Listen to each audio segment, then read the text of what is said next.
Wium on the left here, the one's gone up a tree. Not easy to see, there we go, spot on. Incredible. I'm just going to try and push forward quickly. We don't get to see lions up trees very often.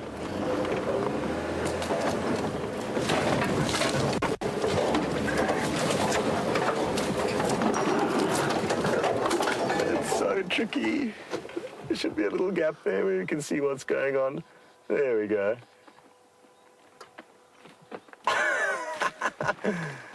Yay! That didn't work out too badly.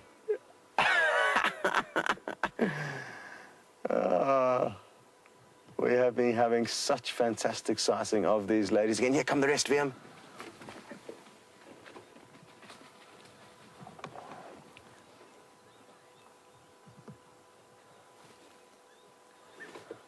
Hello, Jenny. On Twitter, you'd like to know if the lions are possibly having all this playful banter due to the kind of post-adrenaline high after chasing those Inyala and Impala earlier. Possibly. I think that is the case. Wium back up onto the tree here. This one's scratching its claws. And that's how they maintain and manicure their claws, by scratching them and sharpening them against these trees. It just keeps the edges at a fine, sharp point. This is so cool.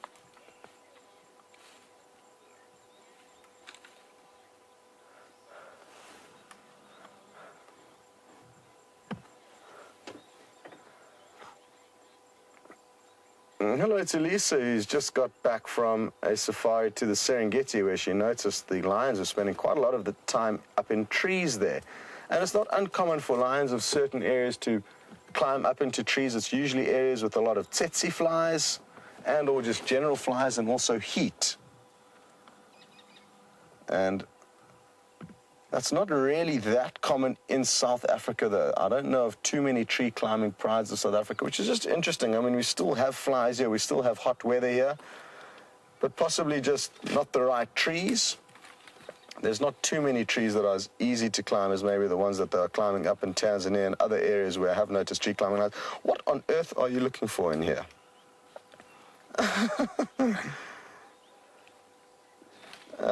Anyway, she eventually made it through. Oh, Wium, get ready for another pounce there. There's a lioness lying just, you can see her, look at that. And she's going to pounce on this one that's walking. I think that's Amber Eyes that's in hiding there. No. Look at how fascinating that camouflage is. You can just see her two eyes blinking, really. Awesome. So yes, Lisa, interesting stuff, but it's not uncommon for certain lions to climb trees. They're never going to climb them as well as a leopard can climb a tree. But obviously, the more the individual prides do climb, the better they become at it. No different to anything, really, I guess, in life. Let's try and reposition so we can get you some screenshots of her on this fallen down marula tree before she disembarks.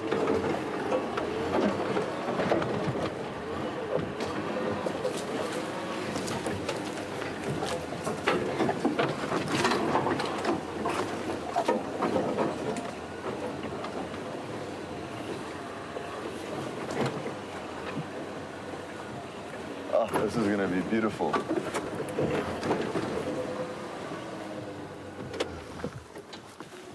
Hello.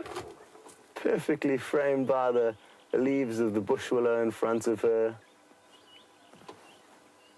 Wonderful.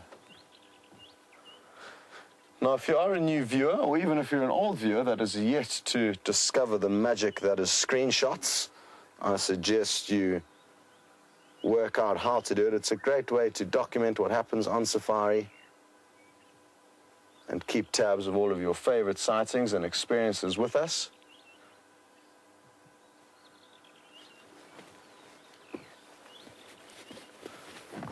After all their play, it seems like the ladies are having a bit of a breather. This one's looking actually in the best shape out of all of them. The other ones that I can see, like the one in front of us, is panting quite heavily.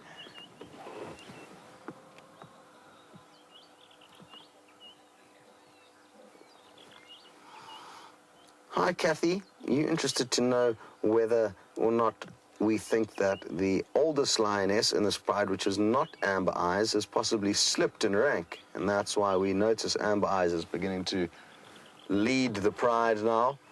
And it's hard to tell exactly what's what, Kathy. Wium, there's another one on its way here. But yes, possibly it possibly is the case. Maybe the older lady is now kind of retiring and handing over her. Oh, are you joking? A big hug. Literally. I mean, what next? Let's see if I can't get you a slightly better angle now. Hold on.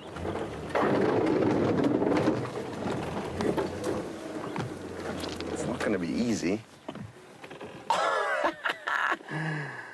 Oh, wonderful.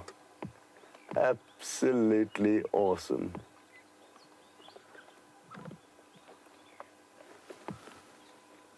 I've got us into a bit of a predicament here with regarding the vehicle's position, but it seems to be working for now. I just fear that if... Oh, no, that's still going to... Oh, shame, did you hurt yourself there? Again, an example of why lions are not very good at trees. Watch the one above there, Wium. Looks like it too is about to come tumbling down. Oh.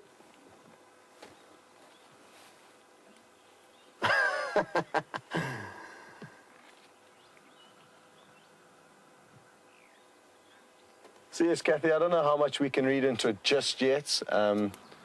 It's not going to make a huge difference, you know, to a pride of lion, whoever is in charge. Like I said, it doesn't have huge benefits. It's just like they are deciding upon themselves to lead the pride. It's not like there's an alpha pair that get benefits from being in charge. It just kind of naturally happens that one will decide to lead by example.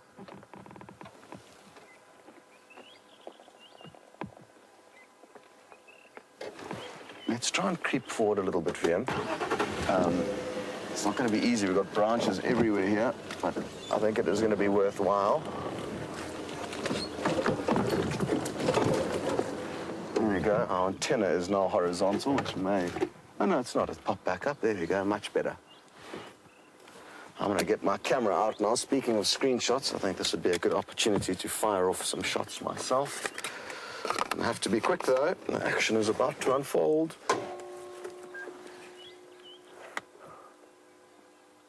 Well, very, very happy to hear that a lot of you are loving this sighting, because this is unique and wonderful.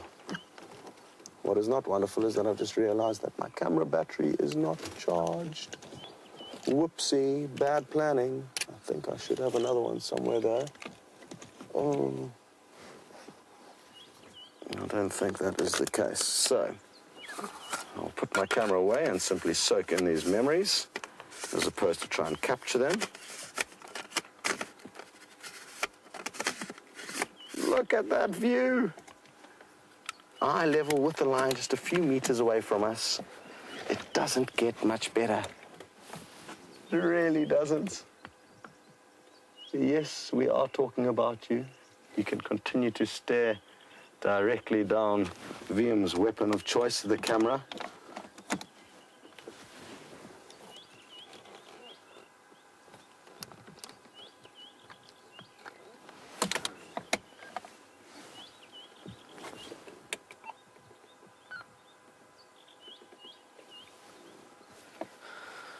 I'm just going to give a quick update to the game drive stations as to where we are, in case anybody does want to come here a little bit later, and just so that guys can keep in mind what's going on here.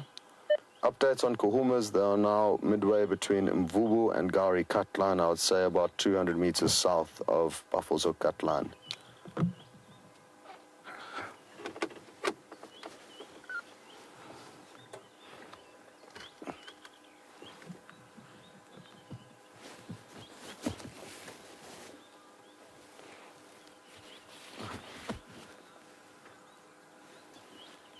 Hi, Jared. You have obviously been missing sightings of the dominant male coalition. Oh, no ways. There's a lion that's trying to climb up a marula tree. Hold tight, everyone. Jared, you've obviously been missing the Birmingham boys, the dominant coalition of male lions, and are wondering if the presence of these ladies is going to increase the likelihood of them coming back. Yes, most certainly. Hold tight, everyone. We're about to get into a epic position here. Wow. Oh. Try and get this antenna out the way. Sorry, dear. Here we go.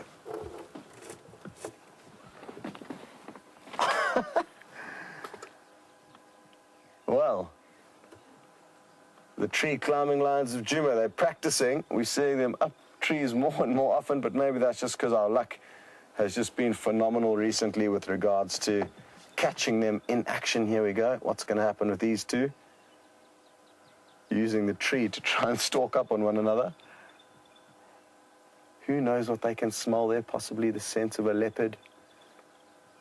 Definitely paying some interest to this marula tree, which is one of the most comfortable trees for a lion to climb. It's a pity that the positioning of our vehicle together with the lion has not been conducive for any VR rigging at the moment, but we are waiting, hoping that we're going to be able to capture some of these moments. The problem is you need to be so close for those little cameras to have any effect. Even from where we are here, which is probably 10 meters away, you'd hardly be able to see the lions.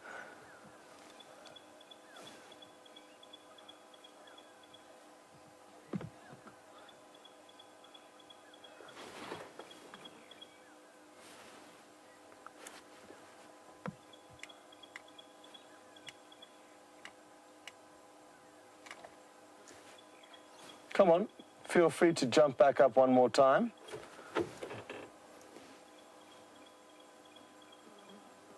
Others are continuing to move, so I think it's going to be best to stay with the ones in front. That's generally the best rule when sticking with these animals. That way we can hope that the rest of the pride will rejoin them, as they naturally do, and be in a stable position to try and film any action that may unfold.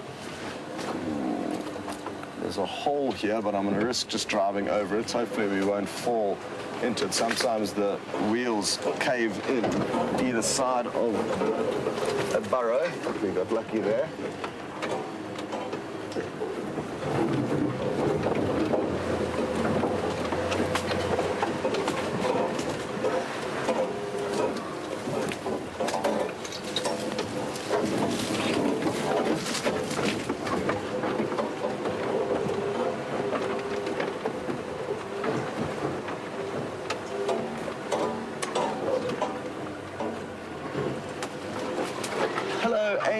California, you would like to know if by following these animals we ever interfere with their hunting. And we try as much as possible to have as little impact as possible, but it would be a lie if we said we had zero impact. Of course, we're driving the vehicle through the bush, making a noise, sometimes impacting positively for a lion, and sometimes acting negatively for the lion. Sometimes we will help their prey escape, and sometimes we may help them succeed. But the moral of the story is, and the important thing to remember here is that that is not our intentions. Our intentions are to be as sensitive as possible and allow nature to unfold with us merely being spectators. But in order for us to see these animals, and in order for these animals to be protected, they need to be seen. Conservation requires money, and this is a perfect example of how ecotourism does keep an area like this safe. This is privately owned land where landowners see the commercial benefits of following animals. So if it was going to have a major negative impact on their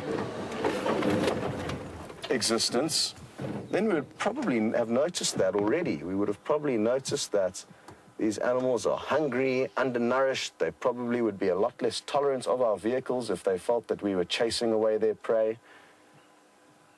So, no, I don't think it's having any significant impact that should prevent us from continuing to do it. And I think it would be more negative if we were to not follow these animals around than if we were to.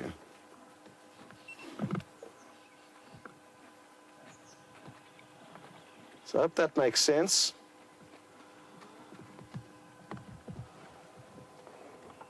There's another lion coming straight past us on the left. There are still 3 more pride members that need to catch up with these 2. And I'm sure they're going to take a very similar pathway. How wonderful now. What's interesting is that judging by these 2 body language, it looks like they have in fact seen or heard something up ahead. You can see she's moving quite slowly. Her ears are pricked up, listening intently. So again, good prospects. The 2 of them are both looking in the same direction. And who knows what lies ahead up there, but I'm almost certain there is some more prey. Here comes another lioness from in front of the vehicle. The 3rd of the 5.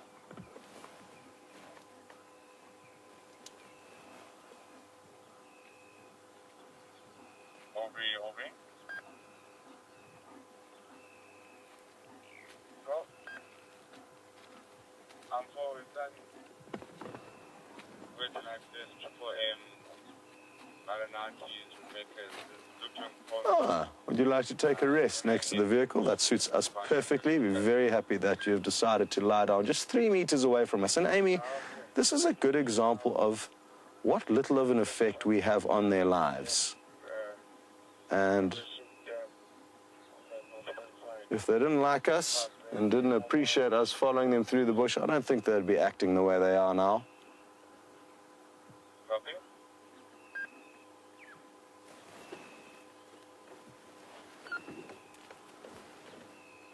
The other 2 appear to be moving off and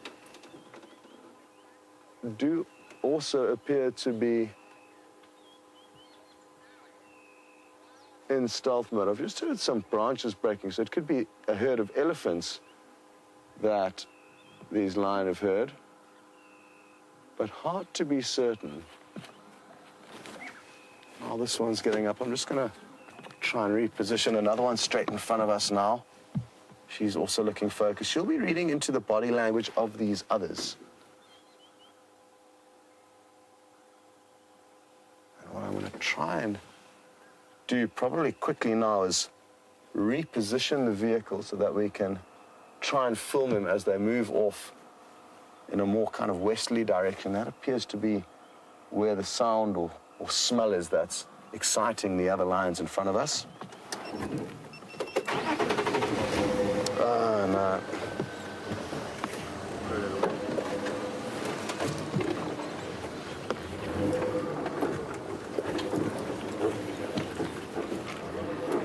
I'm not going to suggest going across to James just yet. I think something could unfold at any point in time.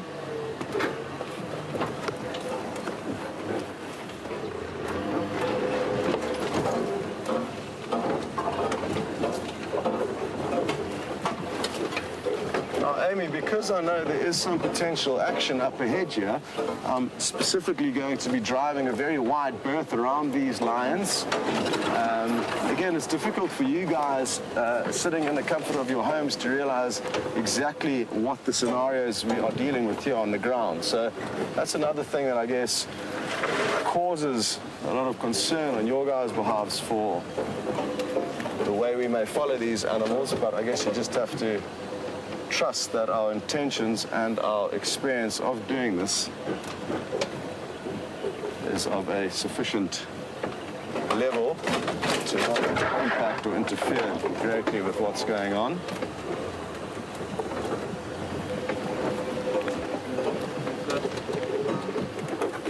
Oh, hello. Well spotted there, Wium. I had no idea she was here.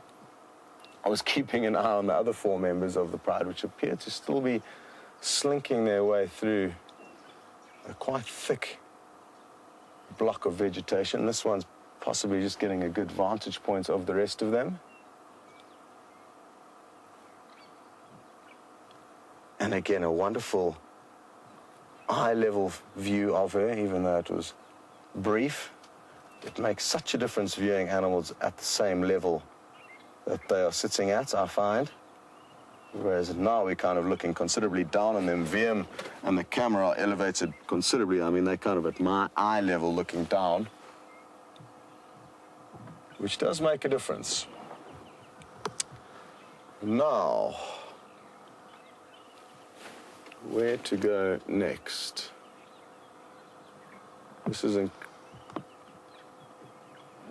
incredibly thick in front of us, so I think at this point we may want to think about sending you across to James, back at the hyena den, because we're going to need to do quite a big loop around them again to just make sure we don't interfere, and we don't need to have you along with for that little section of the adventure. So off you go, and we will catch up shortly.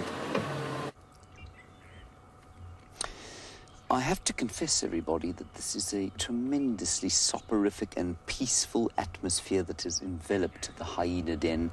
While you've been away watching the lions having their action, the hyenas have been playing and they've been suckling, and now they're starting to settle down a bit. And it's creating some sort of heavy eyelids in my head. But here comes the little one now, very confident these days. And of course they're confident because they are the offspring of the matriarch. So let's just see what they do. Just watching us carefully. I think probably looking at the lights, because the lights of the vehicle look like two great big eyes, of course, staring out. So I'm sure a little thing like that almost perceives us. Dave, just go to the left there. Sorry, there are two francolins coming up. Just left of that. Two little birds. There, look at them. Look at them coming right up to the hole of the den. Two little crested francolins. I don't know, the hyenas haven't seen them yet. I'm sure that baby would react if they did. That's so fun. Coming. Here come the hyenas.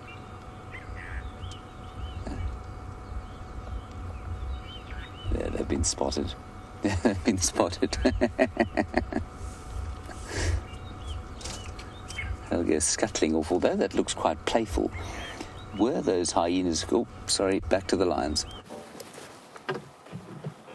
Okay, the lioness is just ahead of us, and she is stalking a Cape buffalo that is also directly ahead of us. You can just see a dark blob to the right of the marula tree. It's moving off. The lion is to the left of it, moving towards it. I cannot see the lion in the shot now, but I'm fairly certain it is in the frame somewhere. She's just sticking to the ground, and this is exactly what we were hoping for. Lions hunting buffalo is one of the most awesome things you could ever hope to see on an African safari. Yay! Just gonna try and get us into a good spot in case action does start unfolding, which I'm fairly certain is imminent. And what I want to try and do is get us onto the other side of the buffalo. Naturally, the lion will chase the buffalo towards us. If we do get onto the other side of them, thus giving us some great views.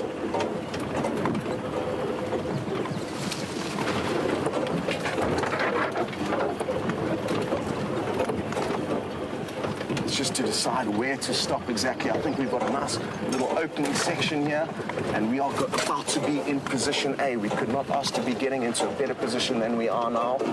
Just hold tight, bear with me for 10 more seconds, and then we'll be able to stop the vehicle.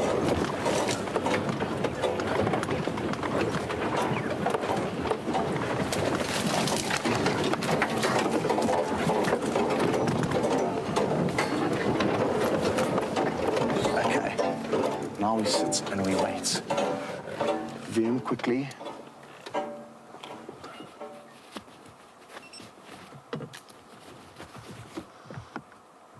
So the lion are to the left of the buffalo. They're on the other side of the buffalo. And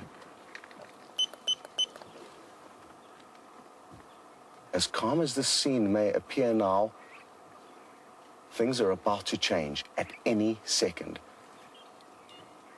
Now, there is a small chance that the buffalo could run into the vehicle or very close to it at least, but just hold tight, don't jump out of the vehicle, and everything will be okay. They are just going to get a big fright naturally when they do realize these lions are upon them. These are all big Cape Buffalo bulls, not easy prey for lions, but I'm certain we are at least going to see a chase. My heart is racing. Wium, I don't know if you want to pan to the left a bit of this individual. You can see a lion moving through the bush there. Yeah, there you go. So the lion are very close. Look at her creeping up to them. I'm not sure where the other buffalo are, where the other lion are, but at the moment she's probably about 20 meters away from the closest buffalo to her. At this stage, the buffalo have no idea that the lion are here. I cannot tell which way the wind is blowing.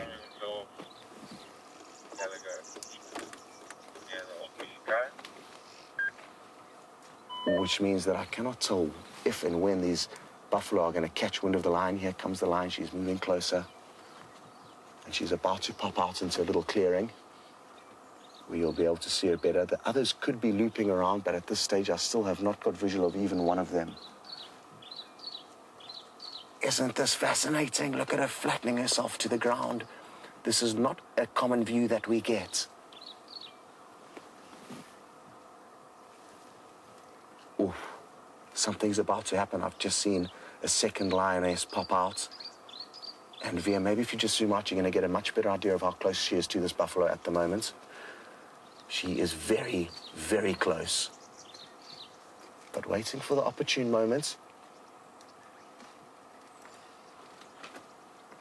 You wouldn't believe it, but another pride member has decided to lie down at this critical stage of the hunt. Oh, there's another one, though, that's popped up. You can see it in the background. So at least she's getting some support from another member of the pride. Oh, can you believe this? This is absolutely awesome. Oh, I think the buffalo have sensed something. You see the way that buffalo that's closest to her has just stopped, lifted its head. I think they may be able to smell something, even though ever so slightly. It may have just got the faintest whiff of a lioness. You can see her directly in front of our vehicle now. Oh. Fascinating. Oh, there we go. Here they go. And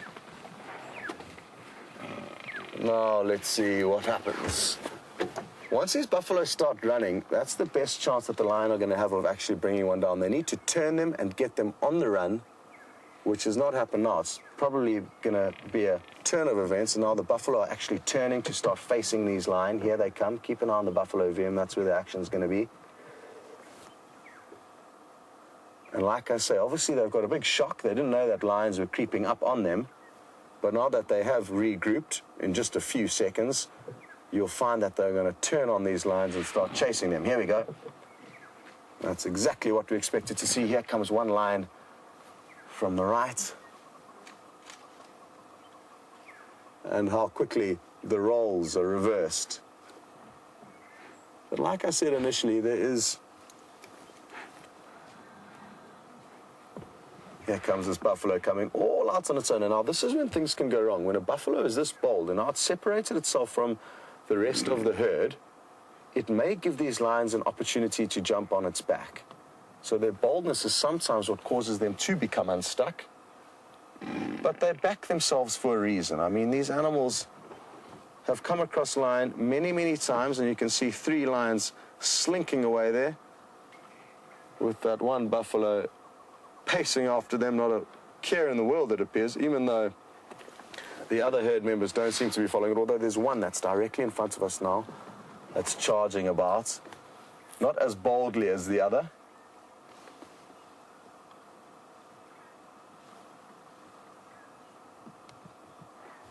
Well, this is, I guess, a good example why lions and buffalo are eternal enemies. It's very difficult business for them to hurt one another. I guess difficult for the buffalo to hurt the lion, but more importantly, very difficult for the predator to bring down their prey.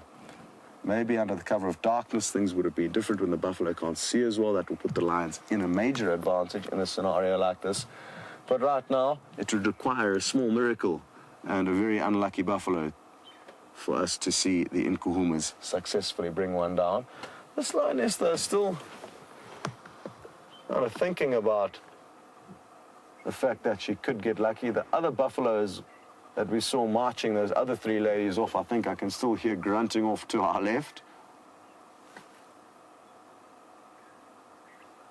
But for now, it's a bit of a stalemate and a standoff with at least the one remaining lioness here and the buffalo that are in this area. There's one that's just poking its head out around that bush there.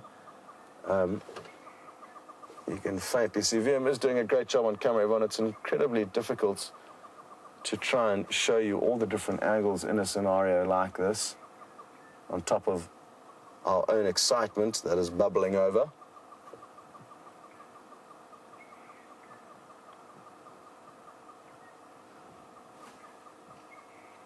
I think it might be worth, I don't know whether we should go and follow that big buffalo that's leading the charge, chasing those other 3 off. We should stay here. But let's give it a few more seconds before we make up our mind. As long as we've got one lion in our sights, that's good, because then we will be able to relocate with the rest of the pride, regardless of what happens.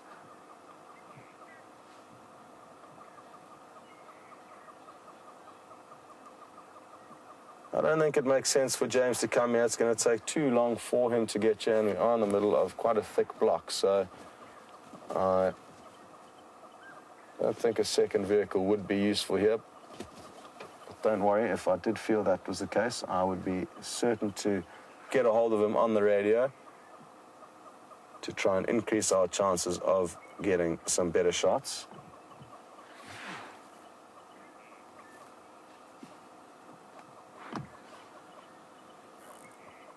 Look at this one's tail curled up in disgust. It's been huffing and puffing. I think it's trying to work out where a lion is that it can chase.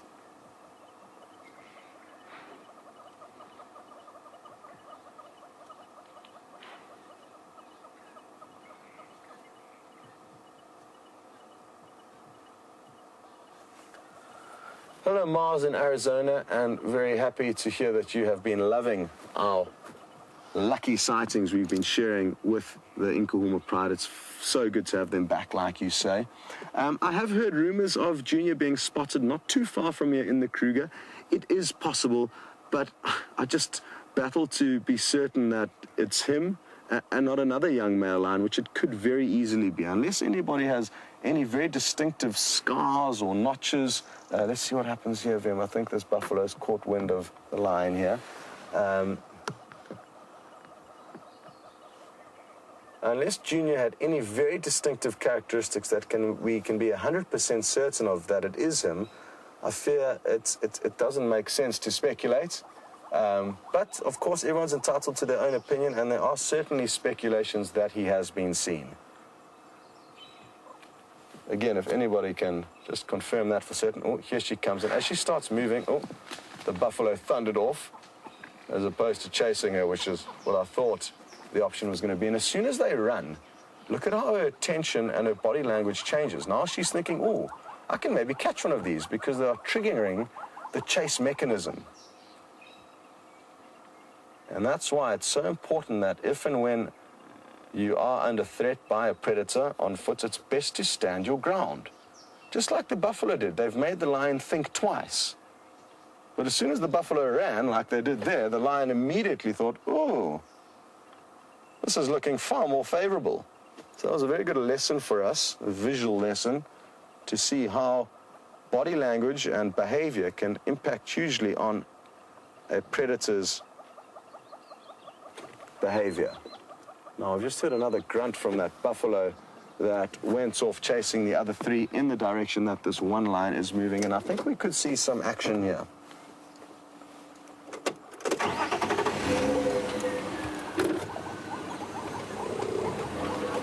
Donna, you mentioned how silently these lions can move through the bush, and it is remarkable and so lucky that we got to see them flattening themselves to the ground. That thrill of the chase is such an exciting thing that we so seldom get to see on safari.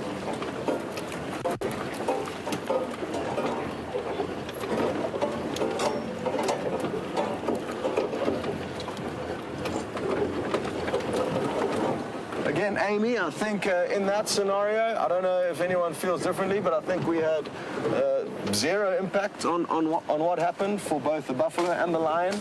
So, again, that is our main focus. And I think the proof is in the pudding, especially in that example that we just witnessed.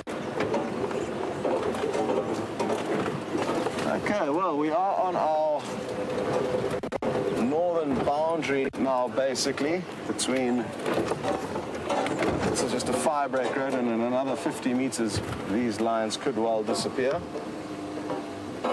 I'm interested to see where that other buffalo is with the other 3 lioness, or possibly 4 lioness.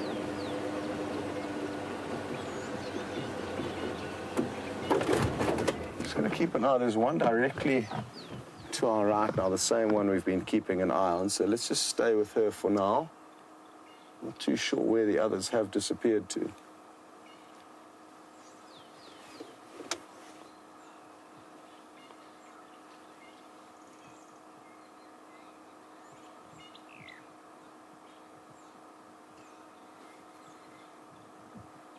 Hello, Georgia Ann in Illinois, and I think you've raised a good point for all of those who are skeptical about how we position the vehicle and how close we may get to the animals. And the fact that we can zoom into the creatures can sometimes distort reality and make it feel like we are much closer than we actually are. So that's a good point from Georgia Ann. Thank you for raising that. And like I said, unless you're sitting here, you cannot... Well, it would be unfair to be able to judge from the few views that you're getting as to what the entire situation actually is that's unfolding around us. And also, I guess that, coupled with the fact that many of you have never been safari guides before, is probably also something that you can bear in mind. And like we've said before, a lot of concern shown for Karula and her den sites and her cubs. All of us that work here do it because we love nature and love the animals that live here. And our aim is not to harm them or hurt them or interfere with their lives. And that, I guess, is fundamental and final. Oh, okay, I've just seen a buffalo. Just going to creep forward to get you a view of it. It's the one that marched off the rest of the pride. It's just somewhere off to our right here. Oh.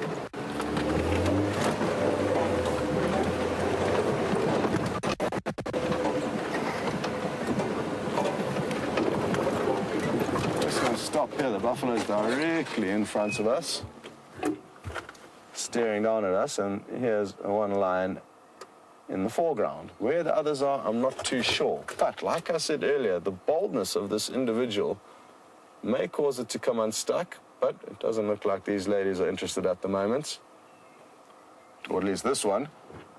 And you'll probably find she's just wanting to catch up with the rest of the pride. She may well be able to do so without even having to call them. She could well be just following the scent trail of where they've walked, and I'm guessing that is exactly what she is doing.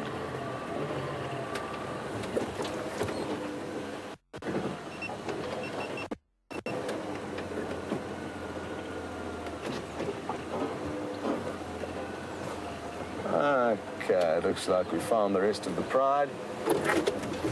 And I'm just going to stop here. It looks like there could be a bit more playful post-buffalo hunt adrenaline, as one of you suggested earlier.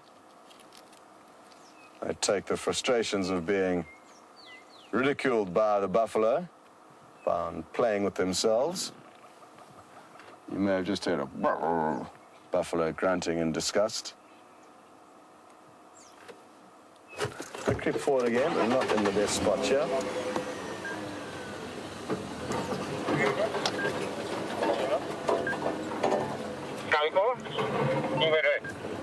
Okay,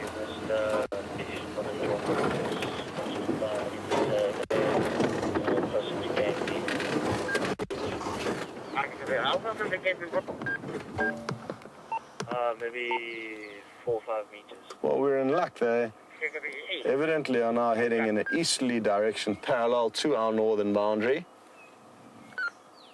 And for those of you who are new to these live safaris, we do have perimeters, but the animals don't, which is a perfect way to have things as opposed to the other way around.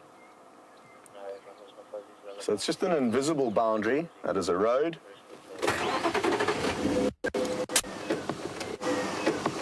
That the animals could cross over and then we would wave them goodbye.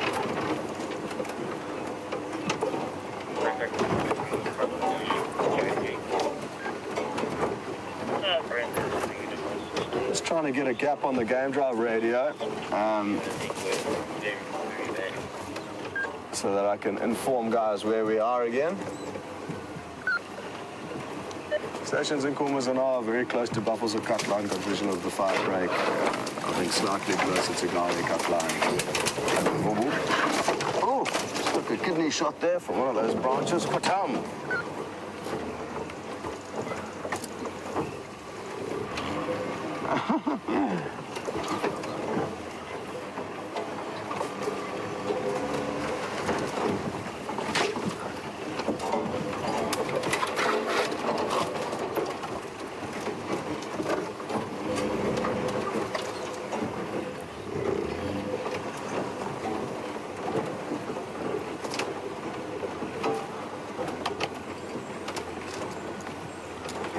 Hello, Matthew, in Michigan. You'd like to know what would happen if the buffalo got a hold of these lions with their horns. Would they just try and injure them, or would they try and kill them? Well, they would most certainly be trying to kill them. They don't want to just give them like a slap on the wrists. They would do everything in their power to maim and kill the lion for obvious reasons. They are eternal enemies. Whether or not the buffalo is capable of killing the lions with just one horn flick is another story, but it has happened in the past. The buffalo may not kill the lion, or the injury may not kill the lion immediately there and then. A lot of wounds that lions receive from buffalo prove fatal in a couple of weeks. So yeah, sometimes they can kill them outright or just leave them with a fatal injury. I've seen a buffalo once toss a lioness into the sky as if she was a rag doll. She just went kind of 3 somersaults. And bearing in mind that's 120 kilograms, over 240 pounds of animal that the buffalo tosses into the air as if it is a little toy. Okay.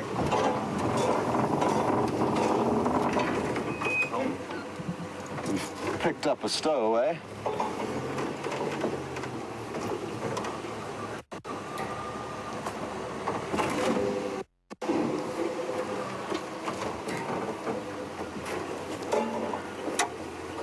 Looks like we got rid of the branch that was stuck below the vehicle, so that's good.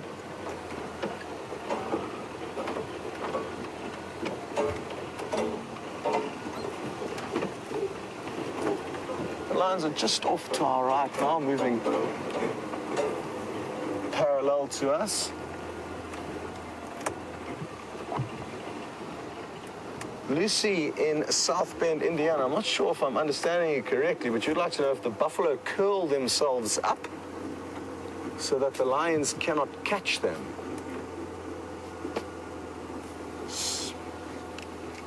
Sorry, Lucy, I'm missing a vital part of your question. Oh, curl their tails up so the lions cannot catch them? No, I don't think that's the reason, Lucy.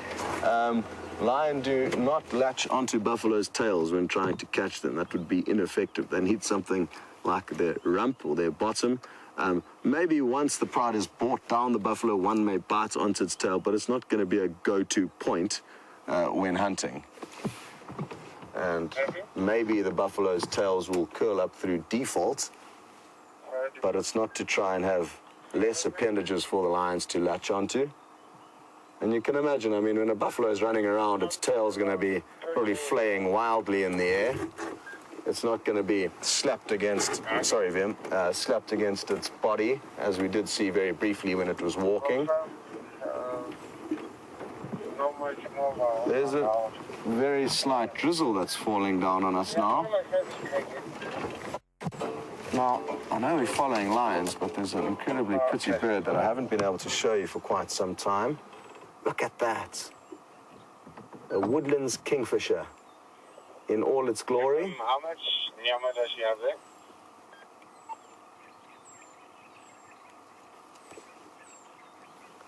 Now the lions are moving parallel to us because the vegetation is very thick. I'm not going to make an effort to pop in just yet. So we're going to have to be patient with regards to our next view.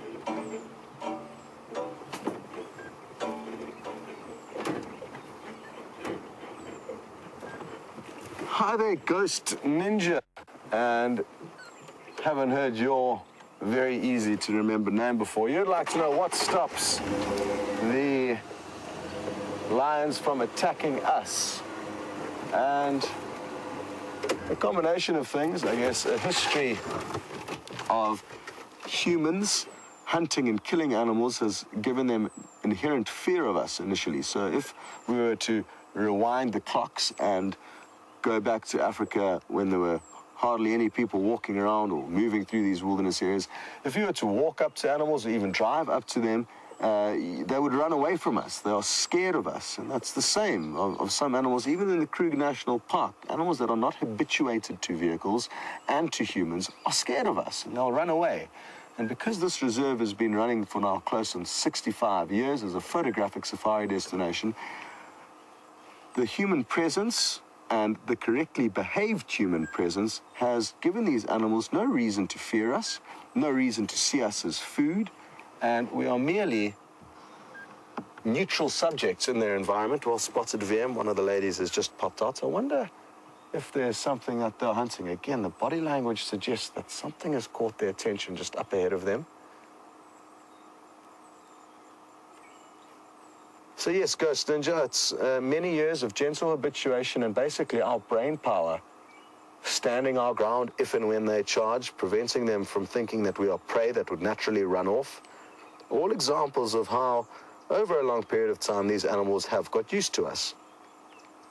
Just as well, because as you can see, we are in an open vehicle and it would be incredibly easy for them to jump onto us if they desired.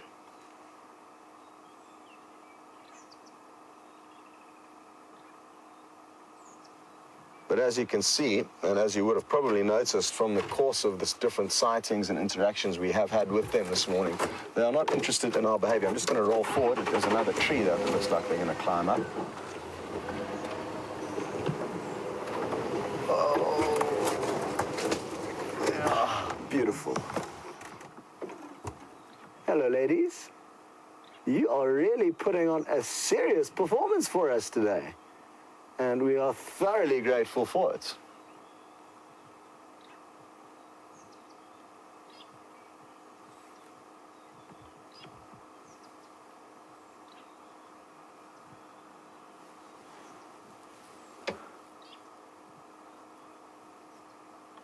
I can see the other three slowly approaching, so hopefully when they perch themselves on the tree, at least their heads may be unobstructed, as the current ones clearly are.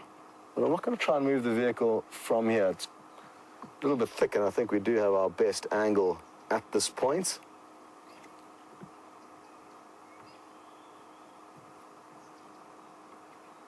Looks like the others are about to also mount the marula. Let's see what happens here.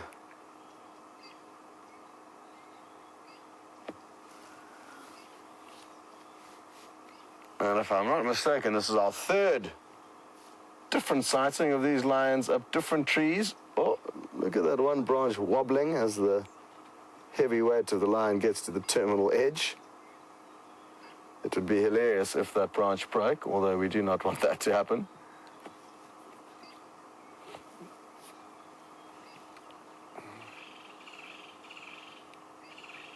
Hello, Blaze C. You would like to know if we've ever seen lions hunting monkeys, and sadly, no, I have not in my career seen them doing that, although it does happen from time to time. They will hunt not only monkeys, but baboons as well. There comes one lady making her way towards us now.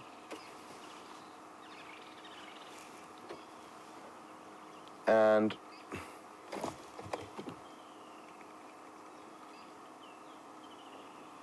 Trent's just driving past. You may have heard a vehicle. He's on his way to a leopard sighting.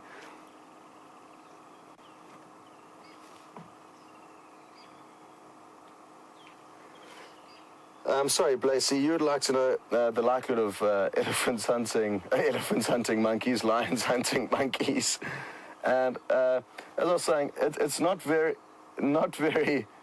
commonly seen phenomenon, at least not in this area. More likely, prey species would be baboon. They're slightly bigger and therefore slightly easier for a lion to catch.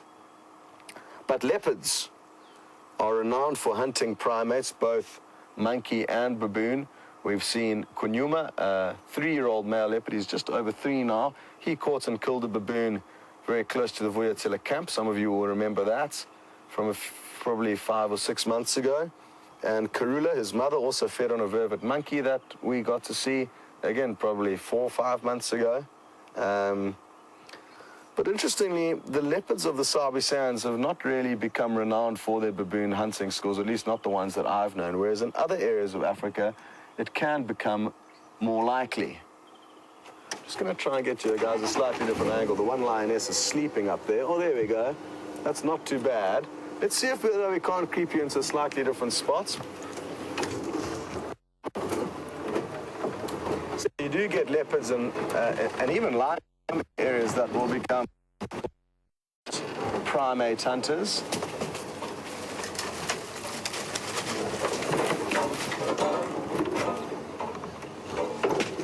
That should work.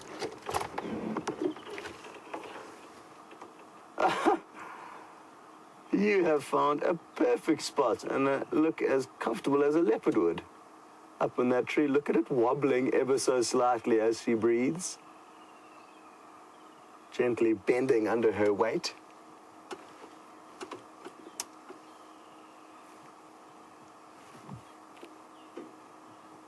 So I can see the one in the tree that we are watching.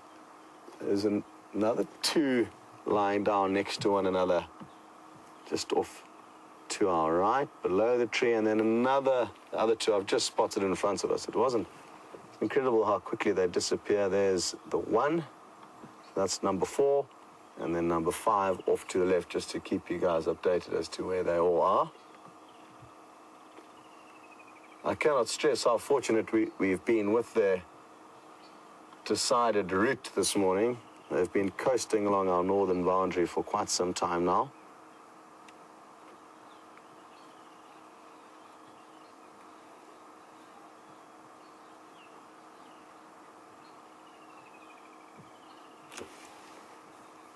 Sure, Mike in Florida and Wicked Ann, you would like to know which bird was calling whilst the lions were hunting the buffalo. It sounded like a distant zebra calling. Whew, I wish I could remember. The only call that I think you could confuse with a zebra calling is maybe a hornbill in the distance. Yellow-billed hornbill maybe, even the red-billed hornbill, both are fairly zebra-like calls, or it would have possibly been a zebra. I just find it hard to believe that you would have heard a zebra over, before I would have pointed it out. It would have been something that would have caught my attention. My situational awareness should have captured that. But possibly you did hear it. I don't know, maybe the excitement caused me to overlook that. I'm going to play a hornbill now. That may...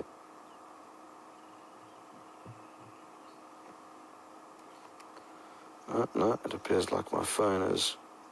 Oh, hang on. No. My phone is not wanting to make volume noises. So, I cannot play any calls for you.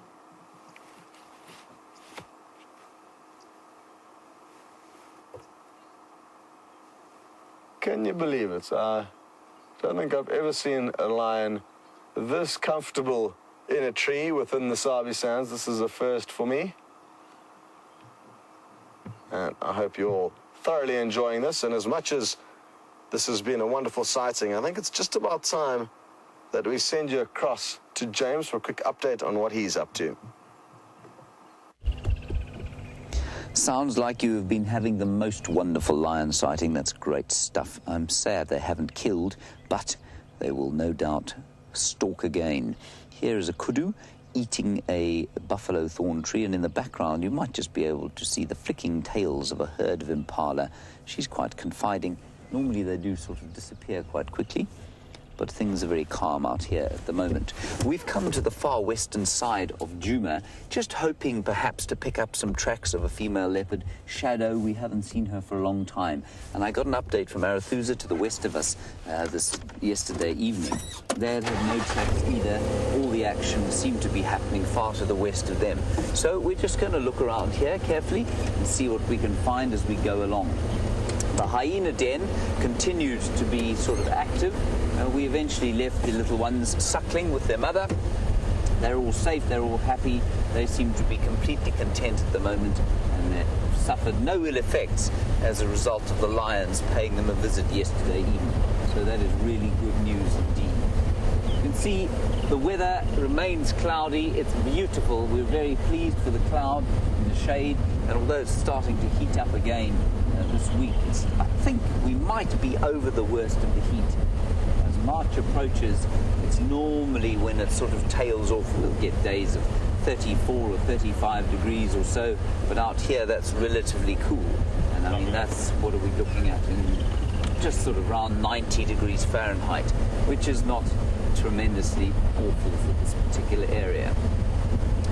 That said, lots of animals don't like this weather, of course, because it's difficult for them to smell what's coming to see them. There's a sort of prevailing wind and it blusters around the place. And then also the cloud makes it a little bit easier for things like those lions to be stalking at this time of the day. It's cooler, and it certainly helps them to hide in the lack of light. And you've watched them now, of course, stalk a number of buffalo. I think they chased a nyala or two. So they're having quite a good time, but predators love this sort of weather, the prey not so much.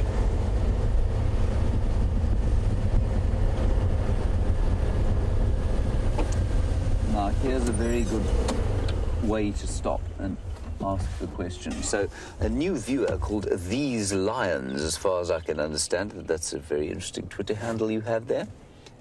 Steve Lyons, sorry, I've bad radio communications in this particular area. Now, Dave, if you can just pan around here. Steve Lyons, you worried about the fact that we're having a drought. You say you've heard that we're in a drought, and where is the nearest waterhole? Well, Steve, you can see we are in the middle of a drought. That clearing that you're looking at now should be a verdant green colour at this time of the year, but it is a grey and sort of yellowing mass of dung and one or two sprigs of grass. And this is actually a pretty good area for this time of, a lot of the other clearings are completely free of any kind of vegetation. But the nearest watering hole, we're in the Sabi Sands, which is the western sector of the Greater Kruger National Park. You actually can't get more than 2.5 kilometers from water in this area. 2.5 kilometers in miles would turn around at about sort of 4 miles or so. And, sorry, not 4 miles, you'd go the other way, about 1.5 miles. You can't get any further than that away from water, and that is not because this place is an abundantly wet area.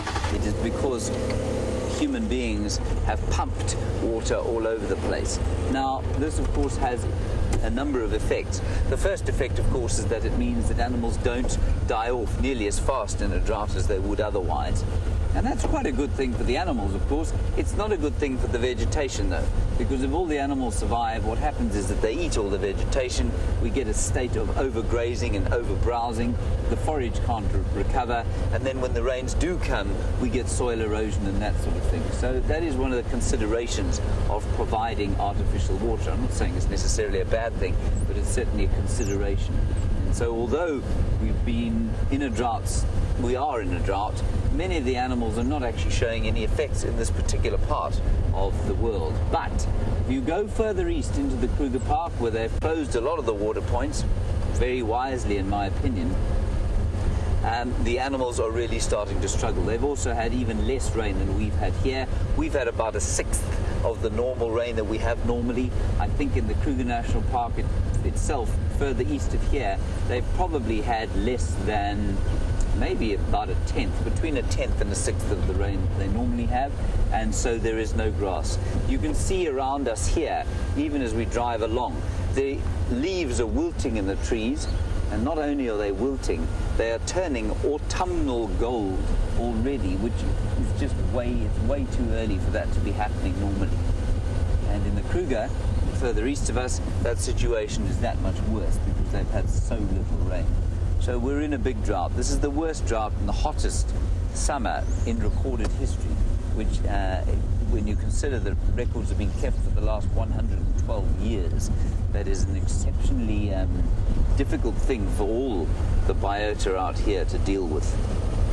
But it's a fascinating time if you're able to kind of remove yourself from the situation and just watch it as a kind of human being observer. Well, then it becomes really interesting to see how things are going to cope out here, how the landscape will cope, how the herbivores will cope, and how the carnivores will cope. And the carnivores at the moment are having a very good time of it because they don't worry too much about water. Most of them are actually water independent. They don't have to drink. And as the herbivores weaken, their prey weakens, so it'll be easier for them to feed. That will reach a tipping point, of course, and once the herbivore numbers drop below a certain level, and once the amount of fat that they have, because they will be now using all their fat reserves, they'll get skinnier and skinnier. It will mean that the amount of food and the amount of nutrition that they provide to the carnivores will start to dip slowly. So it's all going to be rather interesting. To remain, of course, totally neutral in a situation like this, especially if animals start to die off, is almost completely impossible. And while we pretend to be observers in the wilderness, we are far more participants than we care to admit most of the time, even if it is an emotional participation as opposed to a physical one. Anyway, that's the drought, Steve Lyons. I think it's an interesting time of year, and if you're a new viewer, which I think you are, it would be it's very good that you have joined at this time, because I think it's going to be an interesting one, if slightly distressing. And we're going to get a lot of questions. If this drought does continue, there's going to be a lot of question from our viewers about why we don't feed the animals, why we don't bring in water, how can we allow the suffering to occur. And those are valid questions. And the basic answer to them would be, well, we try to have as little effect as possible. We try and let nature take its course. And that can be a very painful thing sometimes. But it will remain to be seen what happens over the coming months. The earth is full of surprises. We get very different rain regimes. Maybe we'll just have a wet winter. We just don't know what's going to happen. I'm just going to show you a viewpoint over here.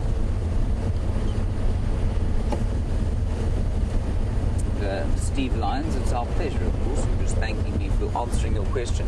And that is what we do out here, and it's a pleasure to hear from you. Now, Dave, in the absence of my ability to find any kind of heartbeat or animal, let's have a look over here at the view. And that just gives you an interesting look at the color. Again, in a normal rainfall year, that would be a totally green scene. It wouldn't be sort of pockmarked with gold, and that golden color is the trees wilting that you can see there. The trees losing their green color already. Which I think is rather interesting. Here are a few birds around here. I just don't think many of them are going to be viewable with this little camera. There's one on the ground there, Dave. Before you move the camera, let me try and point it out to you a bit better. It's flown up into the tree here. I'm just going to go around the corner. I think there's a bit of a bird party going on here.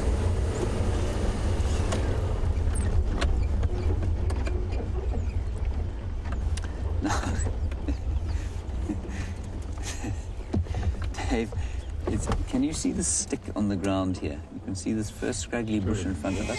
And there's a stick there. It's just flown off, obviously. I think it's a grey-headed sparrow, but there are a number of seed-eating birds around here. I can hear some canaries calling. There's some waxbills calling. We'll just sit here for a little bit while I answer Book Diva's question. Book Diva. Do you know if the weather will affect the bird distribution and the birds that we get here? Book Diva, it absolutely affects the birds that we get here. And I was just saying, I'm going to move on because I think these little seed eaters are a bit difficult to find with the camera. Book Diva, it makes it very difficult for the birds, and we've certainly had far fewer breeding birds. I think almost no weavers this year have built nests and bred here. I mean, there have been some breeding birds, certainly. I mean, Scott found a red-breasted swallow's nest just 2 days ago, which is astonishing. We've had lilac-breasted rollers breeding, and we've had hornbills breeding, but I think there's been much less breeding than normal. All right, sorry, we're going back to the lions. I think they're about to leave.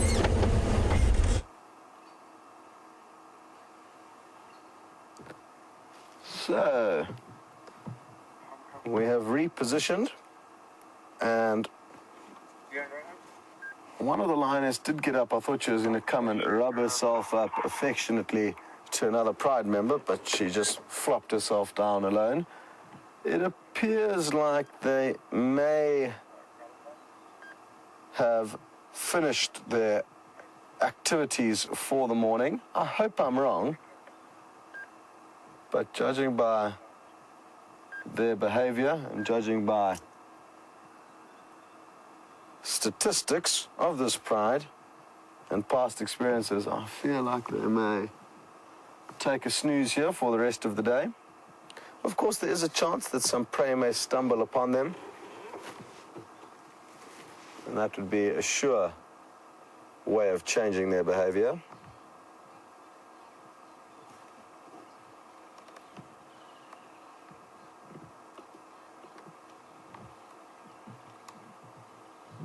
Sure. Well, Billy Joe, you have just made my day, and probably Wium's as well. Yep, getting a thumbs up from Wium. You've just said that this is the best lion sighting and most exciting, action-packed lion sighting that you have had since you started following SafariLIVE. And for new viewers, can you believe this? Billy Joe's been following since 2007. And that is absolutely awesome. That's a year before I even became a safari guide. And I'm so happy that we were lucky enough to stumble across this pride when we did, and share these special moments.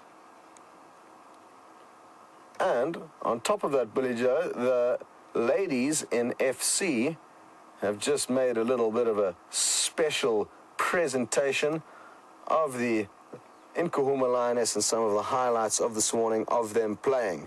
I wish I was getting to watch this with you guys now, but I'm going to have to watch this when I get back to camp. But enjoy.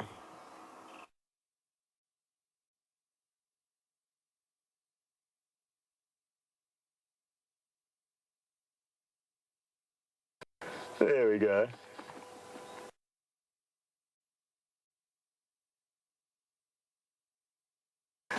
Yay!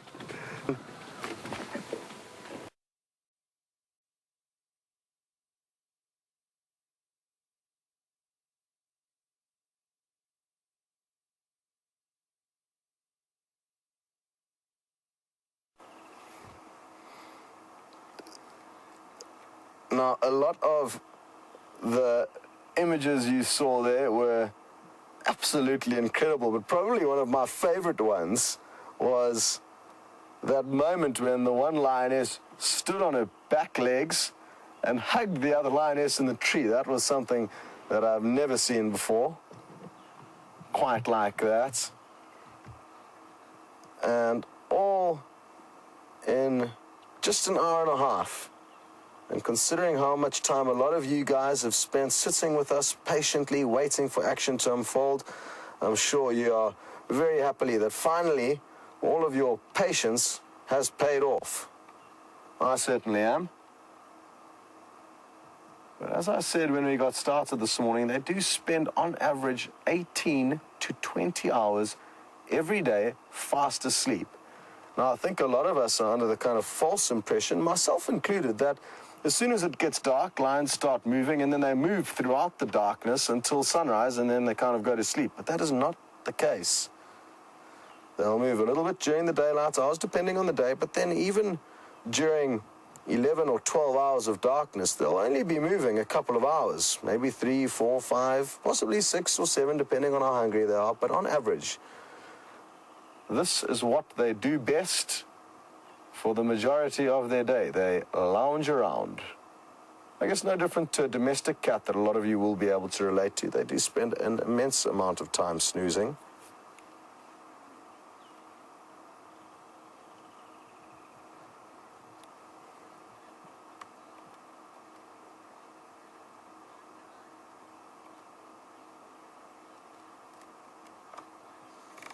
And I guess that's one of the things that kind of documentaries make the lives of all safari guides, ourselves included, a little bit difficult. People come out on safari, having watched some wildlife documentaries, which are usually 1 hour or maybe 2 hours of action-packed, non-stop entertainment. And often, I hate to say it, but I'm sure a lot of you will agree with me, they're almost not representing a true lifestyle of these animals, because it's been a year of footage that's been condensed into an action-packed, often dramatized and not entirely true version of what these animals actually do. And people come out on safari or join our live safaris and think, well, where's all the action? What's going on here? But the reality is what happens here, not often what you see on documentaries. Natasha, you're interested to know how, when tracking lions, you know which direction they're going in. Well, it's quite simple. Their back pad is almost triangular, you could say, in shape, and the 4 toes leave a depression in the front of the track indicating which way they're moving in. So obviously it's not an easy thing to do, and their direction of movement will chop and change, as it has this morning, through varying degrees of bush. Let's see if we can't get a little bit of affection here as the one lioness comes to join the rest of the pride. She should pop into view shortly. Here she comes. So yes, Natasha, it's an incredibly difficult art or skill, the art of tracking. Oh. She wasn't interested in too much affection then. This looks like it's amber eyes. And who knows, maybe she's going to rally her troops for one final hunt. No, it looks like she's looking to get comfortable. She just let off a groan of contentment there as she collapsed to the ground.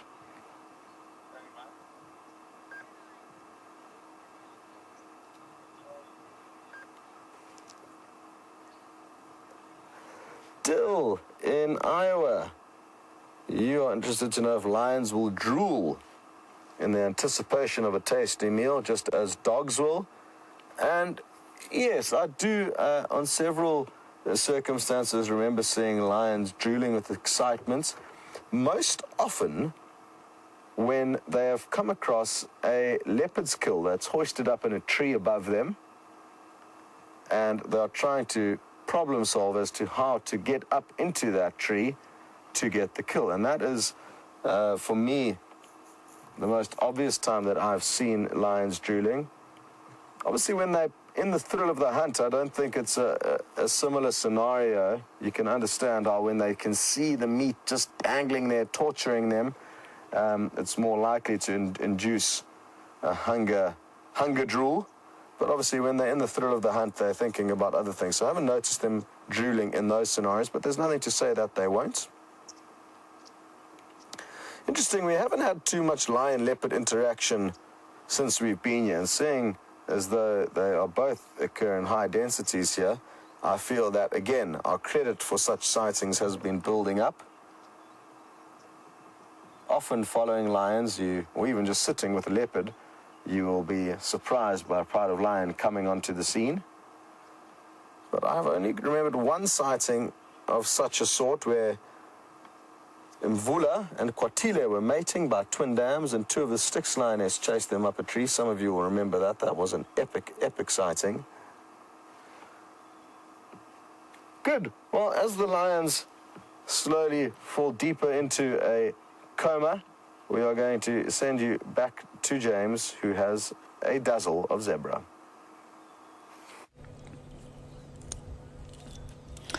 So I think we're in probably viewing some of the sad herd that lost one of their number to the lions 2 nights ago. And the Nkuhumas, of course, who you've been watching most of the morning, they took out a hapless foal around about this area two afternoons ago. And I wonder if it isn't from the same herd that we're looking at now. Well, just 2 of them at the moment. And the zebras seem to spend quite a lot of time in this particular area.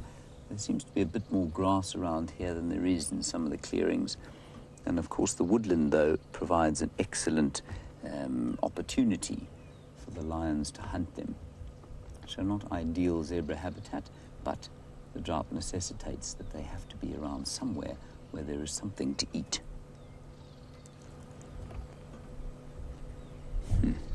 And they're quite confiding, these ones. They're normally a little bit skittish, definitely watching us quite carefully. I think that's a young stallion. Just moving flies off himself, wagging his tail. Brilliant fly swatter, have all the equids on the back end of their bottoms. It's always so interesting to me to note how unexpressive their faces are, but they still manage to give you some kind of indication of their emotional state. I'm just going to roll forward here. And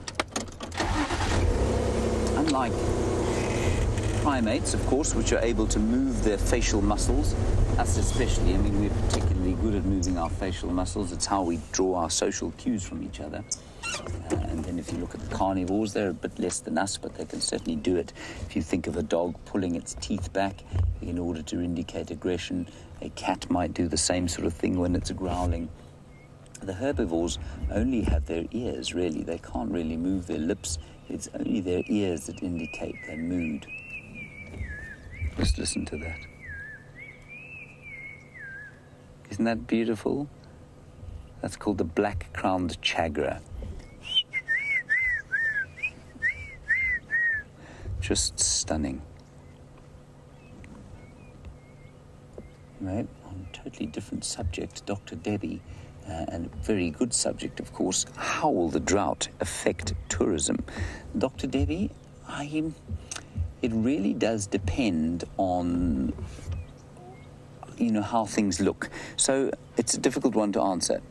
If the drought really gets bad, of course, what's going to happen is that the lodges are going to run out of water. They're simply not going to be able to function. They are quite water intensive, and frankly, to call some of them ecotourism destinations is a little bit, it's to be kind to them. Eco implies some kind of conservation mindedness, but of course a lot of these luxury lodges consume vast amounts of water, and when that water runs out, there is simply nothing you can do. So there have been situations where camps have had to close down until the aquifers and underground water supplies have replenished themselves. So that's one of the possible consequences. The other consequence, of course, is going to be that this is going to become a difficult landscape to look at. It's going to become denuded of grass. The trees, of course, are going to wilt. The animals are going to get thin, and it's not going to look like the normal wilderness paradise that it does. That, of course, is going to make tourists think twice about coming here now. They'll probably defer their travels. So, Dr. Debbie, I think all in all, I'm afraid I think it's going to have a negative effect on tourism. And tourism, of course, is a massively, massively important part of conservation efforts out here. It's what pays for this land to remain under wildlife and not some other kind of damaging land use. So, yes, unfortunately, I think it will affect us negatively. Of course, on the upside, South Africa's exchange rate with the rest of the world is particularly good at the moment. So if you're an English person or you're operating in euro or dollars, this is still a pretty cheap destination to come.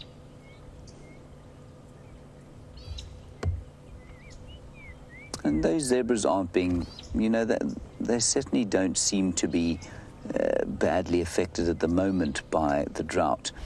And as we look at the bird that was sitting on the other one, it's called an oxpecker. Susie R., you wanted to know what it was. It's called a red-billed oxpecker.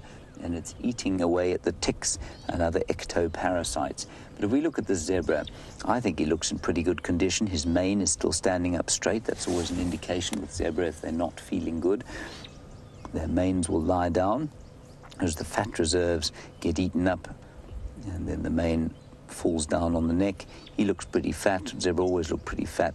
His hips don't seem to be showing, although there's a little indication that his hips are showing a bit, but I don't think he's in a bad way at all. So at the moment in the Sabi Sands, there's certainly no kind of great line of emaciated and dying animals. We're okay for now. Of course, we're only at the very, very beginning of the end of the rainy season. So the coming months will be telling. Okay, let's carry on, see what we can see around the next corner. As we were just discussing, Dave and I, you just never know what there might be around the next corner. I think this is a zebra stallion and his young sort of askari.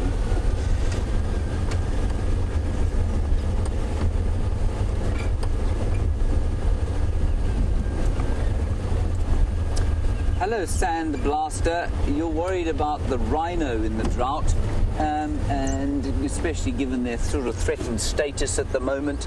Sand Blaster, I think you'll find that the rhino are not going to suffer any more than any of the other animals around here. You say you've read that they need water. Yes, they do, but so do the elephants, so do the buffalo, so do the impala, so do the zebra. And so in the Sabi Sands, for example, I think they'll be fine. You know, there's lots of water around. In the Kruger area, they may struggle a bit. They're not particularly good at migrating, and they're a bit squat, so they're not built to move long distances, but I think they're going to be affected far less than, say, the warthogs, which really don't have the ability to migrate very far at all. And so I think they'll be okay. I mean, for now, I don't think they're going to be any worse affected than any of the other animals, but time will tell. It's the grazing, really, that's going to be the limiting factor, I think. I don't believe that the water in the Sabi Sands is ever going to be a limiting factor for these animals unless the drought gets truly, truly severe. It's the grazing that's starting to run out, and that's going to affect animals, I think, more than the water at the moment. That's not the same, of course, further east of us, though, where there is much less artificial water. No leopard tracks, I'm afraid. I'm beginning to wonder if Shadow still exists at all. Perhaps, maybe, and I mean, I really haven't heard anything about this. Maybe she's cosseted herself away in Hoffman's to the south of us, where maybe she's got a little den. Perhaps there will be some little leopards fairly soon. That would be very exciting. Likewise, Karula's tracks I haven't seen for the last few days. That either means she's absconded or she's concentrating in an area. Look at that beautiful roller picture. Or she's concentrating in an area where she's not being disturbed. Look at that. Isn't that beautiful? Oh, that's for our new viewers. He's one of our most common birds, actually, and he's called the lilac-breasted roller. And unusually, for such a colourful bird, both male and female are exactly the same colour. Isn't he magnificent? They tell me there are up to 7 colours on a lilac-breasted roller. I'm going to leave you to try and count them. In fact, why don't you do that? Quickly count the colours that you can see and tweet them through to us. Hashtag SafariLIVE, questions at WildEarth.tv or on YouTube chat. 7 colours, tell me what they are. I think I've tried to count them once. I'm not sure I ever got near 7. So take a screenshot if you like.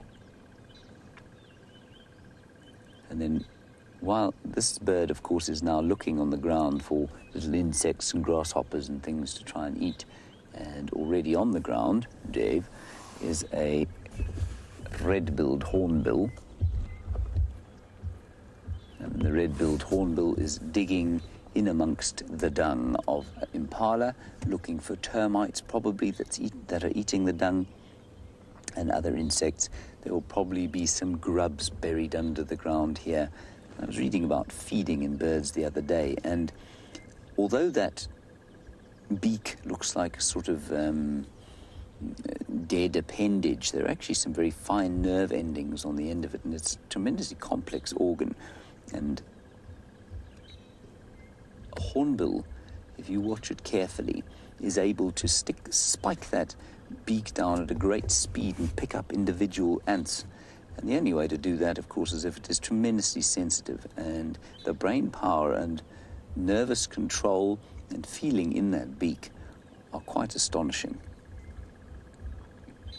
And if you doubt me, next time you go past a traffic cone, steal it, take it home with you, attach it to your face, and see how easy it is to maneuver your way around without bashing it on the wall or...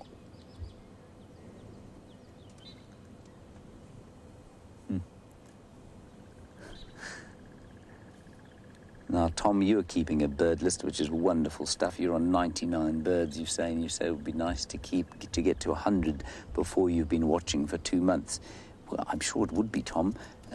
We'll do our best to find you another one. I'm very sad we couldn't show you the mocking cliff chat that we had in camp today. That would be a really good one to show you, so I'm pretty sure it won't be on your list.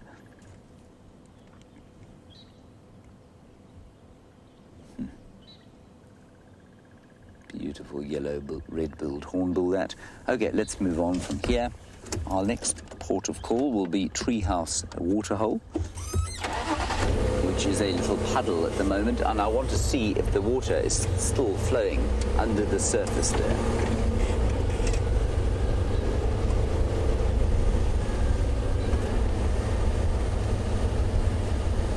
Now, Miss Lynn, a very nice question about changing coats and colours with the seasons, and there are no mammals that change their coats and colours, Miss Lynn, but of course there are many birds that do. They have what we call breeding plumage, and it's very expensive to produce the pigments that make the colourful feathers that birds have, and so a lot of them have evolved the ability, especially those that are sexually dimorphic, in other words, where the males are the colourful ones, where they will lose that colour going into the winter time when they're not breeding. The yellow weavers are a very good example, the southern masked weaver and the village weaver that we get here. They will go very drab during the winter season, and likewise a lot of the other little birds like the widers, they'll lose their tails and go completely sort of dull brown like the females during the winter season.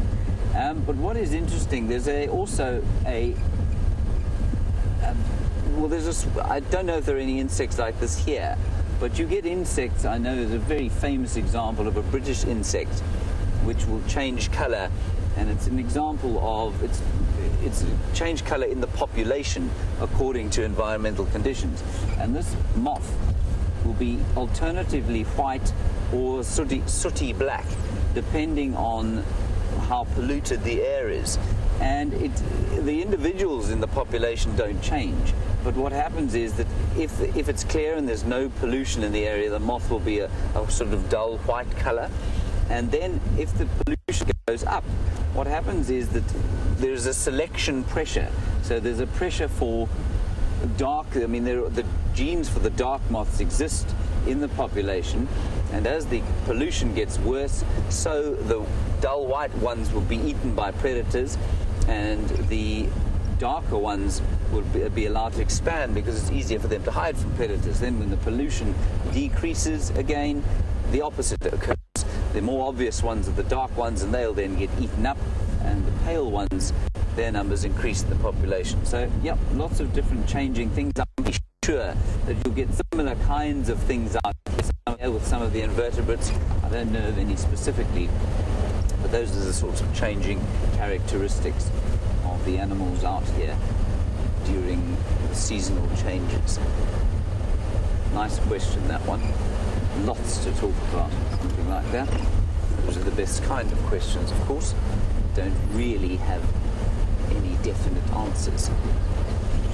Now, the great rushing waters of a Treehouse Dam as we approach, you can see not quite so rushing. But what I want to do is just have a look and see if that puddle that is in the middle of the waterhole here is in fact still a puddle, or if it has been reduced to nothing. go round onto the dam wall, Dave, and then we'll have a look.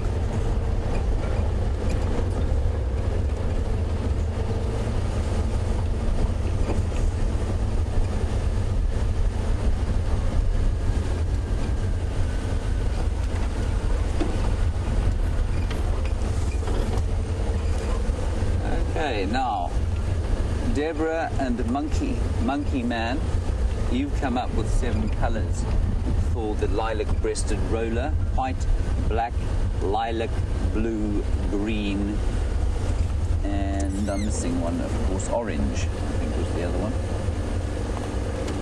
I'm not sure it's got green, or it might sort of say 2 shades of yellow, at least 2 shades of blue. Now, in that hole there, Dave, is probably a little puddle. And that's born of some subsurface water flow here that the elephants felt with their feet as they walked along here during the beginning of this drought, and they dug themselves a hole there. And I think there's probably a small puddle in there at the moment, but certainly not much. And there was always a little warthog here, or a couple of birds knocking about, but perhaps even that puddle is now dry. I was chatting briefly yesterday about the pigments that birds have, and the fascinating story that they have black pigment and white pigment and orange and yellow and red. But that blue and the lilac that you see is a trick of the eyes. It's a trick of something called iridescence and what's the other one called? It's called I've forgotten the word. Anyway, basically what it means, though, is that various crystals of melanin and air pockets are arranged in certain ways along with those pigments in the feathers of those birds. And they're not actually pigments, which I think is fascinating. Okay, let's go back to the lions. They are apparently still on the hunt for something.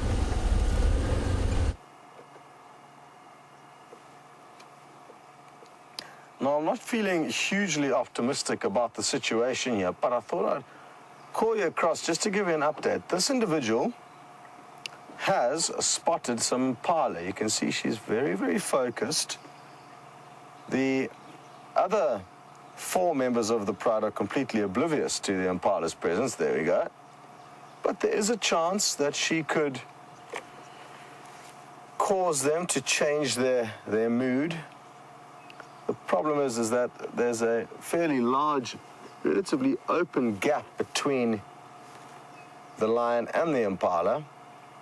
And the impala are currently about 100 meters away in that direction she's looking in. I don't think we can get you a visual of the impala for a number of reasons. The bush is very thick, and we have got our antennas and all our equipment behind us. So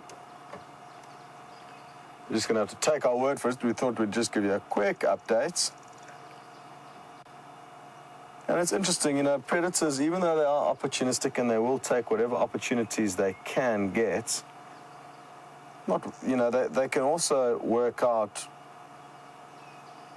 reality and risk opposed to reward. Is it worth the effort and energy to try and catch these impala, which they know are difficult prey to catch? They're a far distance off. They may do the maths and think, oh, you know what, I don't think it's going to be worth our effort this time, and I'm guessing that's what's going to happen.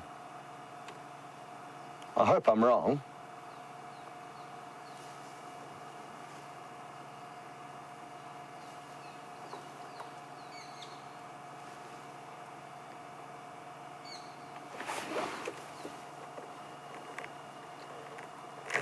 Hello, Eric in New York. You would like to know the possible threats that lions will have in this specific area. Well, with a general rule with lions across Africa, their own biggest enemy will usually be other lions. They will fight amongst one another for land. These ladies have to compete with other ladies or prides for territories. Oh, here we go, Wium. How awesome is this? Hello? Can you smell those impala? Are you going to show the other ladies exactly how to catch them? Please do. Wow. That looks good. They have been holding their noses up, and the smell of impala's obviously been wafting very gently towards us. So let's reposition the vehicle and see what happens here. Sorry, Eric, as I was saying, that lions are going to be their own biggest kind of competition and enemy, as a general rule. But also possible prey that they may come across if they try and hunt buffalo. It's a very dangerous business. That's why you saw these ladies give way to the buffalo, not put up too much of a fight there to the buffalo's resistance. I'm just going to stop in this little window here. We may just see a little bit more playful action. The one lady's relieving herself there, so it would be an inopportune moment for others. Well, I'm glad we stuck around. It looks like these two at least are showing some signs of movement. I'm going to keep going. So, Eric, hunting dangerous animals like buffalo is obviously going to be another time that lions do come unstuck. Hyena, another animal that will also be a possible threat to lion. In the Sabi Sands, I found that generally speaking, hyena do not cause any trouble with lion, but that is just a general rule, and it's not the case. There is a clan of hyena further to the west of where we are that is renowned for giving lion a hard time. Oh, this is going to be great. We're going to be able to show you the impala that's busy alarm calling at the spot. Quickly. Oh, hold on, Wium. I'll turn it.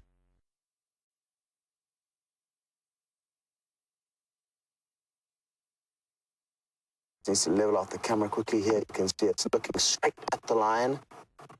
And you'll hear it snort. A very short, sharp nasal snort.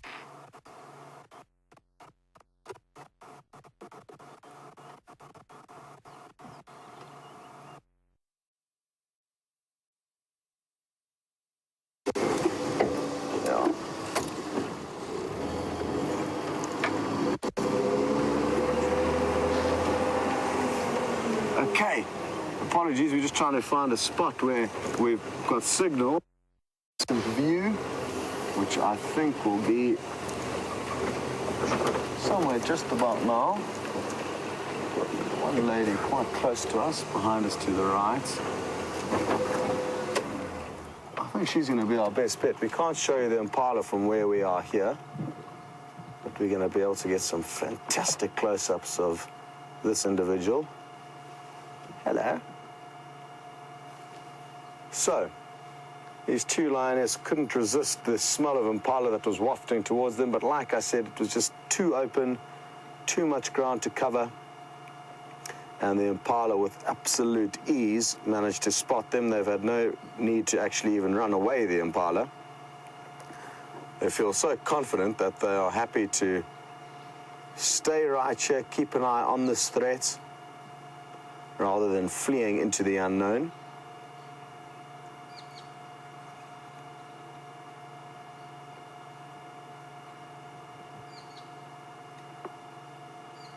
I guess, relative to a common saying, better the devil you know than the one you don't, and that's exactly the theory the impalas are playing. Oh, wow. Straight down those bone-crunching jaws. That was a fantastic view.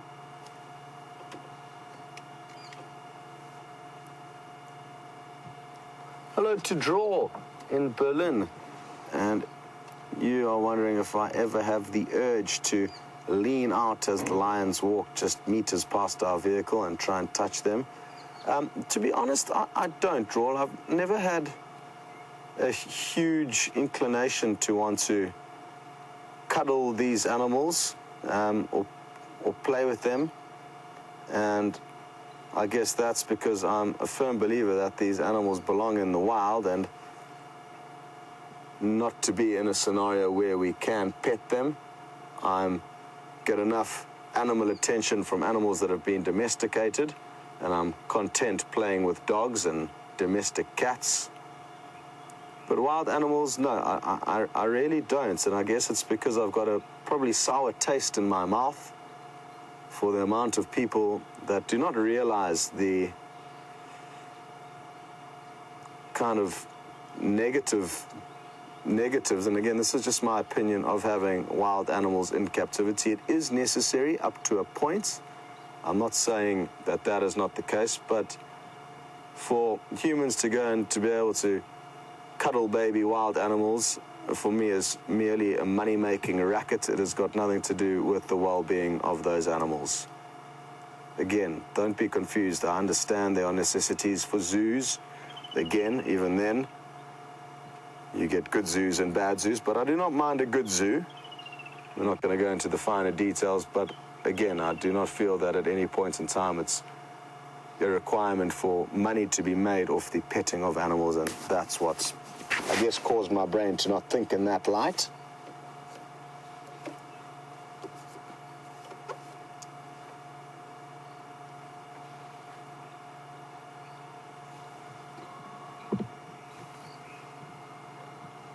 Here comes another lady.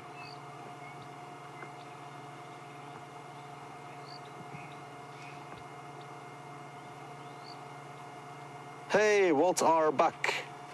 Good to have you with us. And you would like to know... Oh, another big yawn. Look at that. She's the lady with a broken canine. I think she's the oldest in the pride. Walt R. Buck, you would like to know a little bit more about the discussion we had last night regarding the front paws or the front hooves of actually any animals, front feet of any four-legged animals being bigger than the rear. And it's quite simple. The biggest, heaviest portion of the animal's body, a four-legged animal's body, is always at the front. That's where most of the organs are, the head, the shoulders, wow.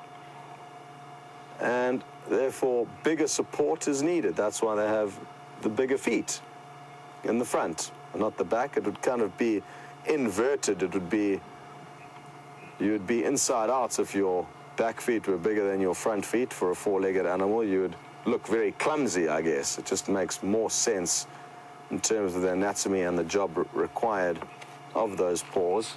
Oh, just meters past Wium, too close to even film.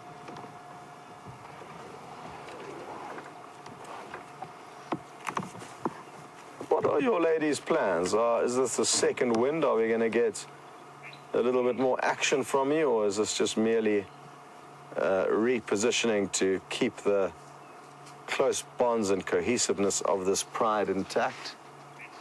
Obviously, the two got up and moved, lured by the impala initially. Now the others maybe are feeling a little bit left out.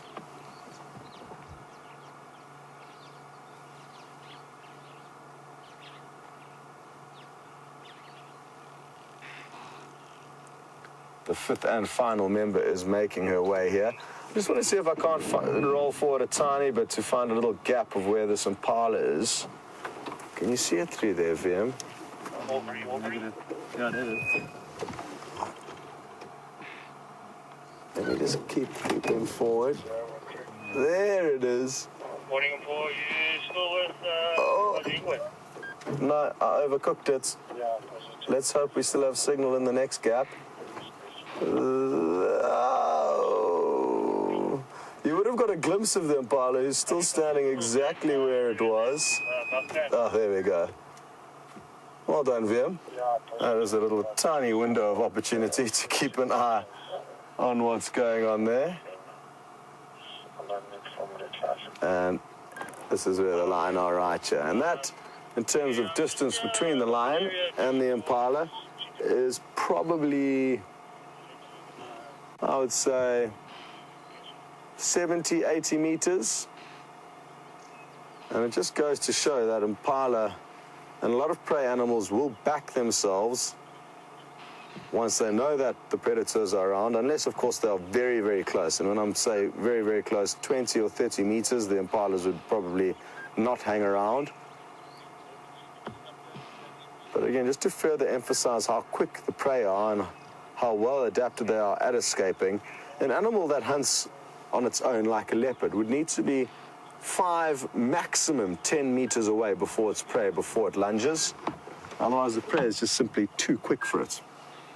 obviously lion have got the benefits of being able to encompass their prey. So if they do a good job of encircling them or encompassing them, one lion could charge out early just to kind of flush the prey towards the other pride members. So they don't have to be as stealthy as leopard. But still, they've got their work cut out for them, these lion. Not an easy business to bring down their prey. Let's see if we can't get into another spot.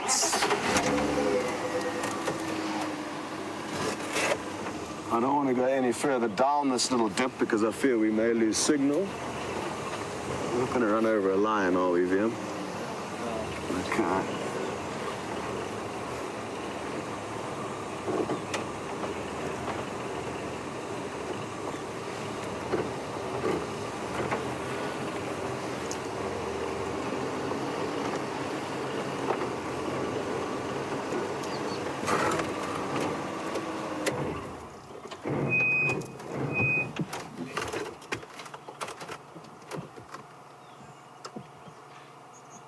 Hello to Coldplay, and very happy to have a famous band joining us on Safari this morning. I hope everything's going well, and let us know when next you're on tour in South Africa. Coldplay, you would like to know why Junior, the young male lion, has left the pride, and whether this is normal. It's absolutely normal.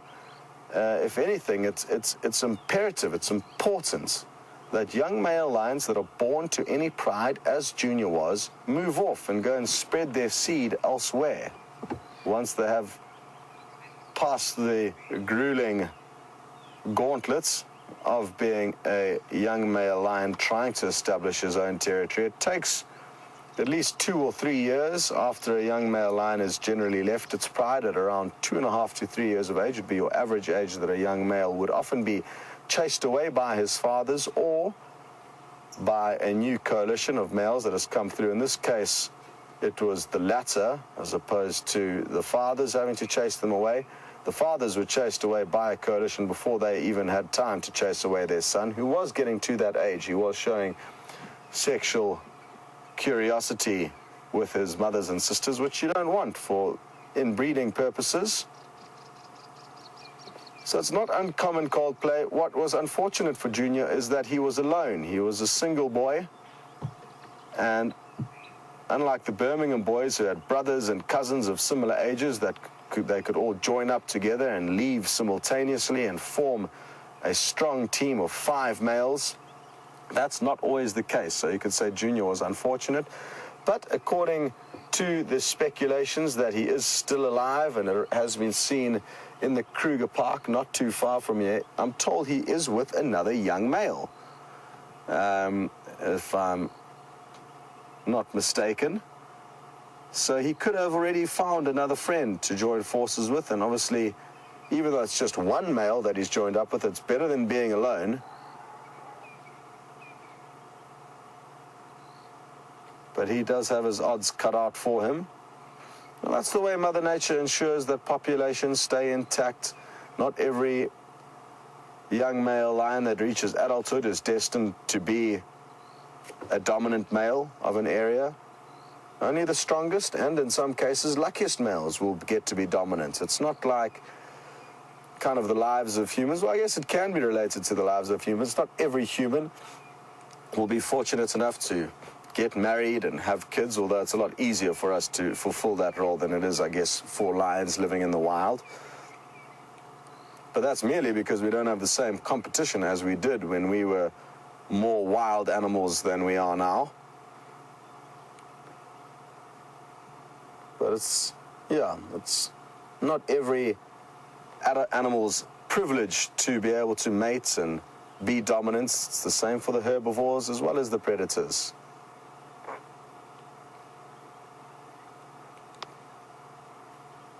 Derek, you interested to know who was the dominant coalition that reigned through this area before the Matimba coalition? And I am not too sure. I'm not too sure if the Mapocho coalition reigned this far north. I know they were a dominant coalition in the Sabi Sands, but further south of here, before the Matimbas, or kind of there may have been a slight overlap.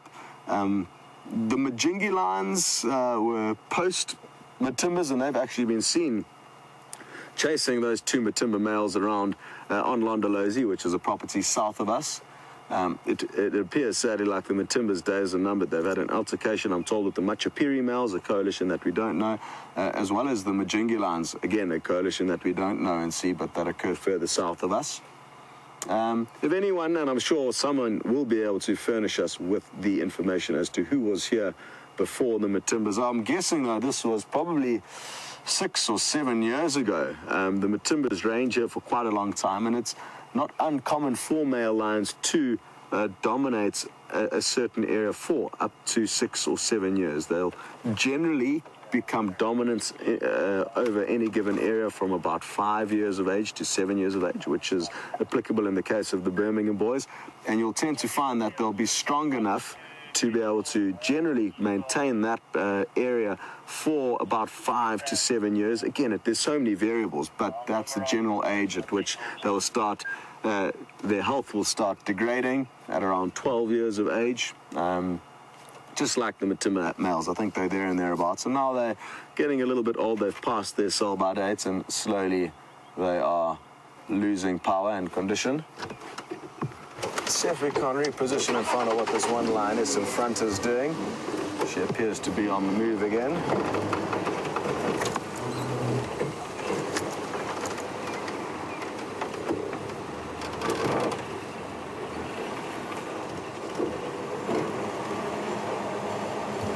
The impala have finally moved off.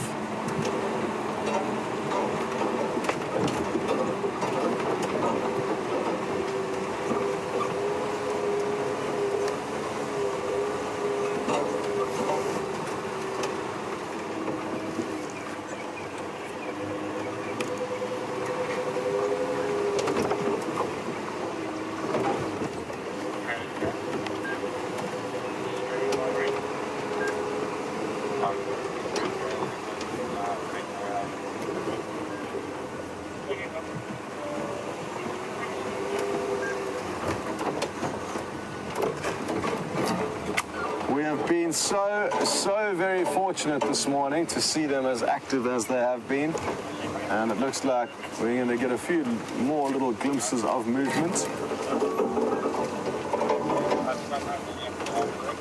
Hello, Georgie.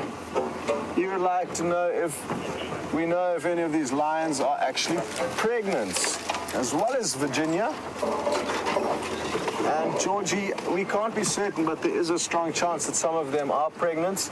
They have been seen mating with the Birmingham males, and only time will tell. I can't be certain at this stage. During a coalition takeover, which has happened very recently, lioness will often come into what is called a false estrus, simply to give those males what they want, but it may not necessarily result in any cubs.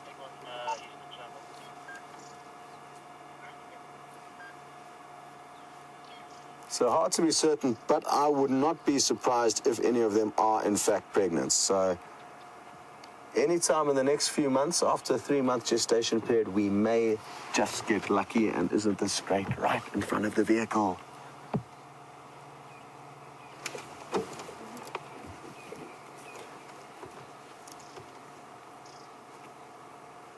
Okay, well, Derek Johnson, you are inquiring as to whether or not Amber Eyes is showing any signs of pregnancy, and I think this is the one over here.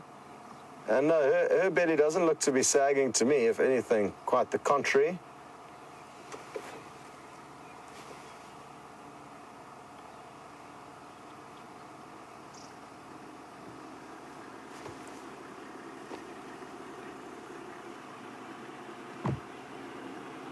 I love it when they scratch their claws like that. She's even chewing on a branch at the same time. She's brushing her teeth and having a manicure all at the same time.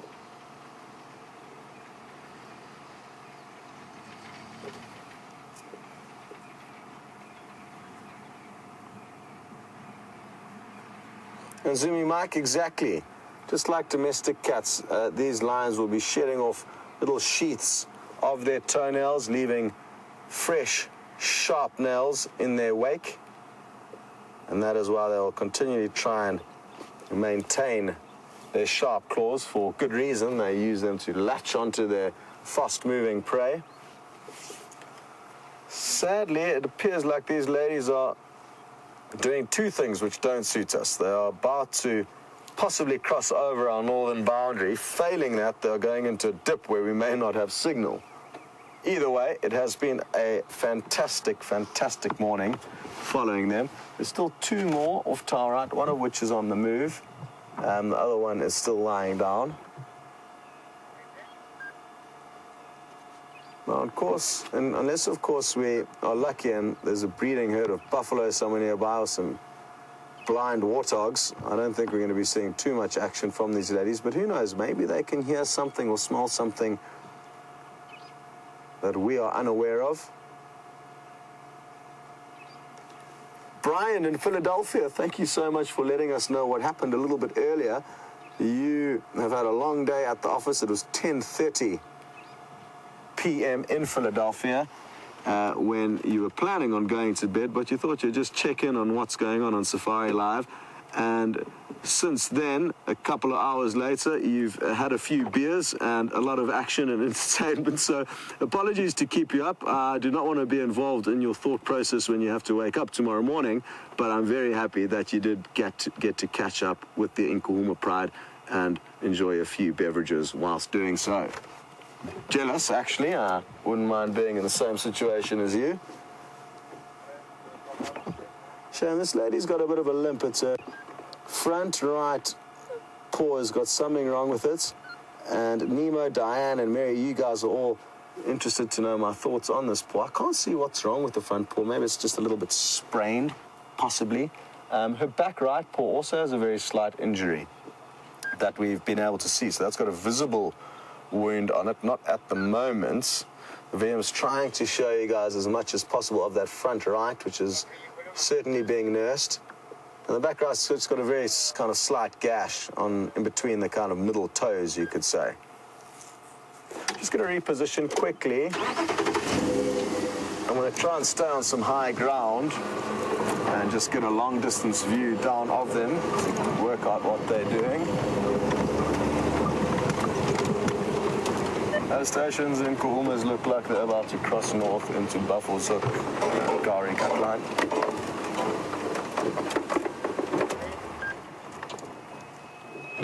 Oh, there's a whole host of impala further up ahead there. That's exactly where they are crossing. It's tortured, yeah. Thank you. Right at the top of that next crest, Wium. There's a whole bunch of impala there. Morning, Gari cut line, Buffalo's Hook cut line. Okay, thank you very much. So who knows, maybe, just maybe we're in luck and maybe they're going to pursue this potential prey up ahead. It seems to be a large herd of impala up there. And maybe the action isn't over. Maybe I spoke too soon. And again, there's a strong chance that the lion knew about those impala long before they could see them due to their very strong sense of smell and hearing.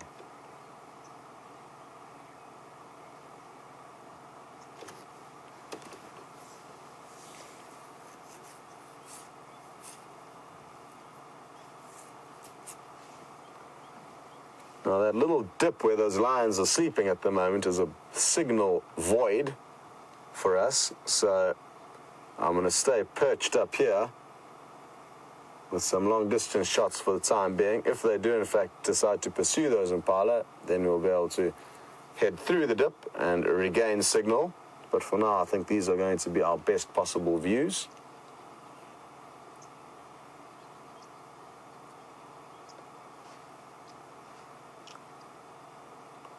You see, now, if I was in charge of this pride of lions, I would say, guys, what we're going to do is 2 of us are going to go on the left, 3 of us are going to go on the right, from right here, not stay in the road in the middle of open view to the impala, which they're currently doing. And this, again, is just examples of how I feel that, as wonderful as these predators are, they are not as tactically sound and strategic as people often give them credit for or make them out to be. This is a prime example. They know the prey's up ahead. They've seen them going both sides of the road. Why don't they just split up into a bullhorn formation and from a long way out try and encompass the prey and wreak havoc thereafter? At the moment, this one individual, and bless her for trying, is stalking up a barren, open road.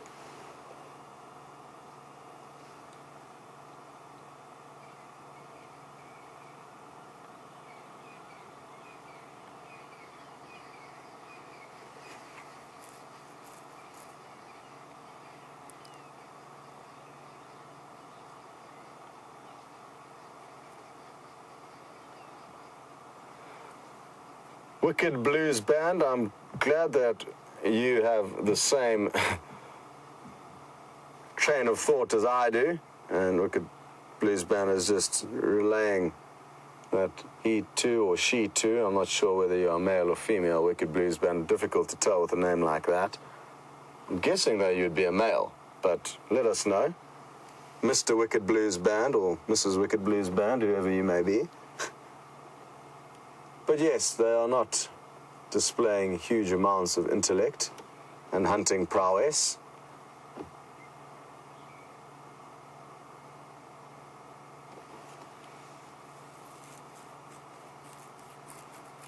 All right, well, while we had a bit of a stalemate here with the Nkuhumas ladies, we're going to send you over to James to see what he's up to. Here, everyone, just to have a look at a duiker. You see it there, Dave?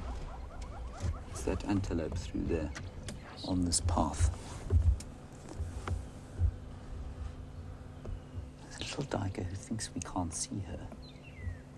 Now, the most interesting thing I've seen since we last saw you was a squirrel that had caught itself a scorpion. And I've never seen that before. It had bitten off the head and taken just the tail and the body. It seemed to be carrying it back to its little hole in the tree. Now, you do read that squirrels will eat that sort of thing. They will eat insects, absolutely. But I would have thought a scorpion was beyond the capabilities of a little rodent that is the squirrel. But seemingly, the burrowing scorpion that it found out otherwise. Otherwise, we have failed to find any tracks of leopards, no elephants at this stage, but lots of little things we've seen. A couple of nyala, a couple of steenbok, a little steenbok lamb at one stage that ran off into the bushes. Not much that would stand still for us, unfortunately. And we're now making our way down through the central regions of Djuma to see if we can't pick up again, maybe tracks of Karula this time. Her daughter, Shadow, nowhere near here. Now, of course, the other day we found out, well, I mean, I should have known this, of course, but I pushed it from my mind, possibly for good reason. Shadow is not only Karula's daughter, but also her sister. They share a father. Of course, is well, it's difficult to come to terms with as a human being.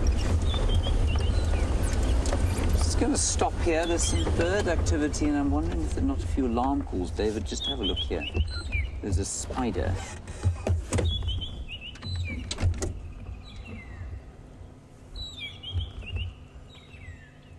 So some magpie shrikes calling, and also a white-browed scrub robin.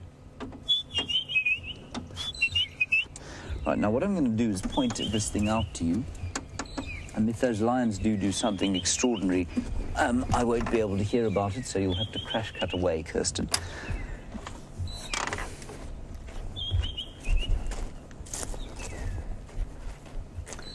Dave, can you still hear me? Yes. Okay. So here is the golden orb web spider, and very few of them around at this time of the year. Well, normally lots of them. Normally they're hanging from every branch, and that's because there's rain around, and they like the rain, and they like the insects that come with the rain. But at the moment, very few of them. Now, the reason I want to stop at this one specifically, if you look at my finger, David, coming down onto the web here, there is the male. You see him? So that's the male golden orb web spider.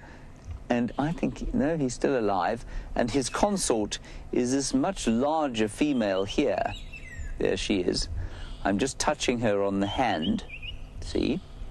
And... James, female again, please. The female again. There's the female. The big one.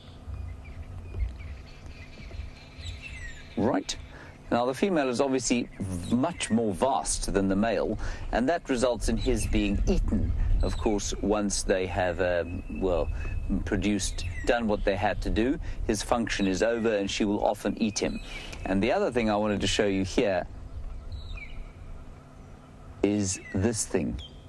It's a collection of exoskeletons of her ex-prey, and that, of course, is to try and stop the birds. We think she collects it there, because if a bird comes flying along here, it's not going to see the silk, and that's to try and stop them getting tangled up here, breaking up the web. I thought I heard some bushes cracking, but I don't think I did. Lots of bird activity at the moment. And the only other thing that is really interesting is how strong this is. This is the strongest natural substance known to man. It is stronger than steel of the same width. So you can see that in front of my face there. Well, I've just broken off a piece, that's okay. Let me just bring it across.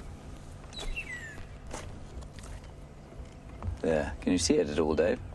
Sorry, no, James. It's so skinny. That substance strung between my hands Gotcha, thanks. is stronger than steel of the same tension. Now, they are trying to farm golden orb web spiders in order to make them so that they can harvest that kind of amazingly strong substance or silk. Right, that is the golden orb web spider. Not nearly as many of them as there would be at this time of year in a wet year. Of course, this is a great distress to many safari goers, because if you're not used to having a giant spider land in your face, it can be indeed very disconcerting. And many of the time that I've had a tracker sitting on the front of the vehicle in fits of hysteria, while I have tried to calm down the guest in the back who is paid handsomely for the privilege of coming on safari and found herself with a face full of golden orb web spider. Or indeed his face full with the golden orb web spider. Can be a very disconcerting experience, and they're of course totally harmless. Apparently can give a little bit of a bite if they are seriously distressed, but it's totally harmless. Dave, you can try it. There's a squirrel in this, not this first tree, the next one along. You got it. No, he's moving away. No, he's gone. Sorry about that. I really threw Dave under the bus there, but very little has managed to sit still for us today. Anyway, it's all right. It means everything's healthy and moving around. Ooh. Look.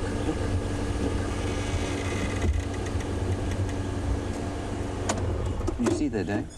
I don't. There's a bird in the tree here. Yes. It's a crested barbet. Beautiful colours. Now, Brent, you're a new viewer,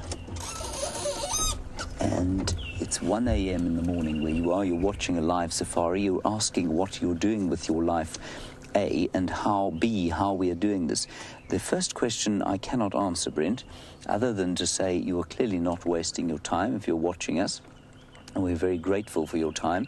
Other than that, the philosophical questions around what you're doing with your life, I'm probably unable to help you with at this stage. How we're doing this is a combination of extremely clever people, none of whom, well, certainly I'm not one of them, but extremely clever people who have managed to deliver a system that broadcasts basically from the back of the vehicle out of a large aerial that you can't see to a repeater tower, which is situated, well, there are two of them on the reserve at the moment. That then sends a signal back to the final control where Kirsty and Nikki are plonking away doing their jobs, talking to us and sending the signal out. And that then goes to a satellite, and that then goes to London, and from London it goes to Salt Lake City, if I'm not mistaken, for our stream. If you're watching on Wild Safari Live, if you're on YouTube, it then goes across to wherever YouTube has its giant servers, and from there it reaches you at 1 a.m. wherever you are in the world, live. That's basically how it works. It's like a mobile sportscast, if you like, a very mobile sportscast. That's the call. And you can hear why it's called the alarm call bird. David, I just had a wonderful idea for you. You should employ one of these birds. You know that. You should perhaps capture one, put it in your room, so that it might, at 0400, make a very loud noise in your ear.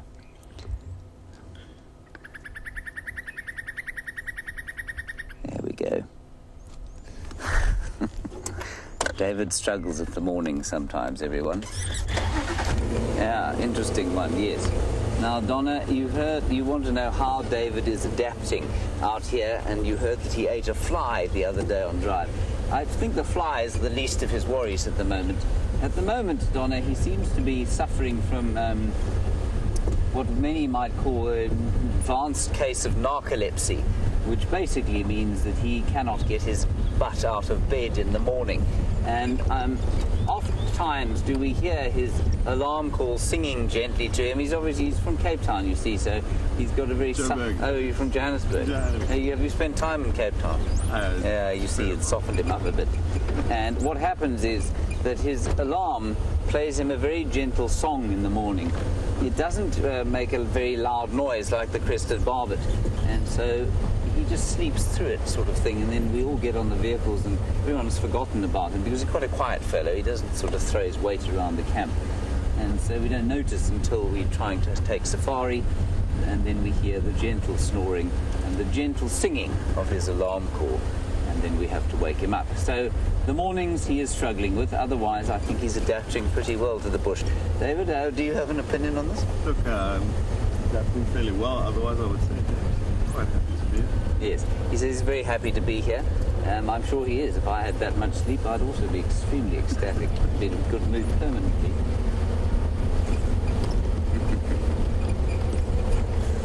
All right, back to the lions with Scott. I think they're probably about to leave the reserve.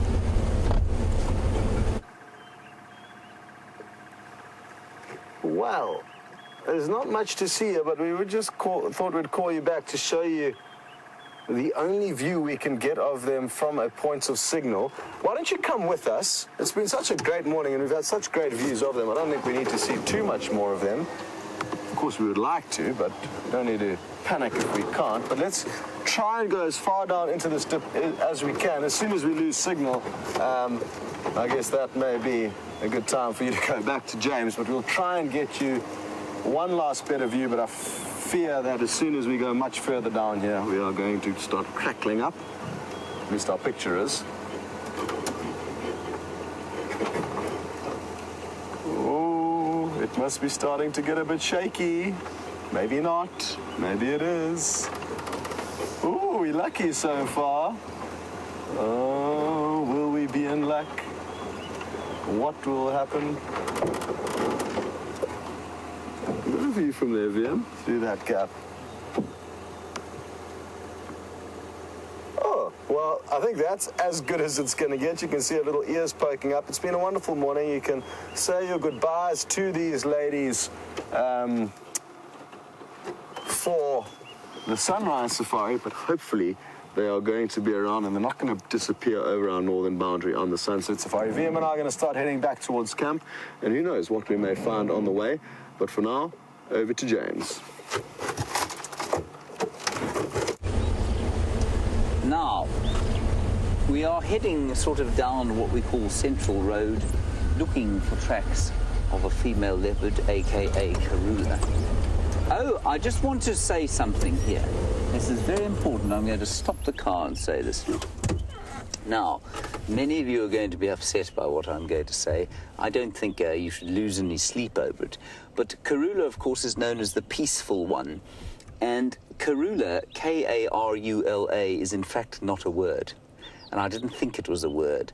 And when I arrived here, I knew a chap called Peace, and his Shangaan name was Kurula. It's K-U-R-U-L-A. K-U-R-U-L-A, Kurula. Yes, that's what it is. And I checked this again yesterday because I was becoming more and more upset about it. Karula is not a word. Kurula is the Shangaan word for peace. Right. So, yes. So just bear that in mind. And unfortunately, there are lots and lots of words out here that, because they sound quite nice in Shangaan, very often no one has taken the time to find out exactly how they spelt or how they're meant. Now, that's not, of course, what happened with Karula. I think it's just because that's how we say it, Karula. We don't kind of, the A and the U are almost interchangeable in the language. But I've come across so many examples of for example, there's a drainage line down further south of here called the Tugwan. Now, the Tugwan is not actually a word either. It comes from the word itegwane, which means hammerkop. But because of the way, I don't know, I guess people just, it's the way we speak foreign languages, we don't generally pay perhaps close enough attention. It became the Tugwan, which is totally meaningless. Of course, I wonder how many things around the world are named because of the way we've misheard unfamiliar languages, unfamiliar tongues. So if you don't mind, I'm going to keep calling Kurula Kurula, meaning the peaceful one, and those who wish to keep calling her Karula, well, that's absolutely fine. I don't think she minds one jot.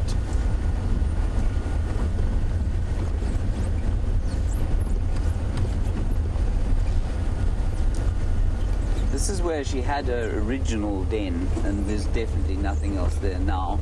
So, I'm not sure. I'm still hopeful that she's got a cub or two, especially given that she was heading to and around for 3 or 4 days in a row that we saw her. Then she'd come back to the pan, have a drink, and go away again. Of course, she was brought out of hiding by Tundi's incursion and mating with Tingana the other day.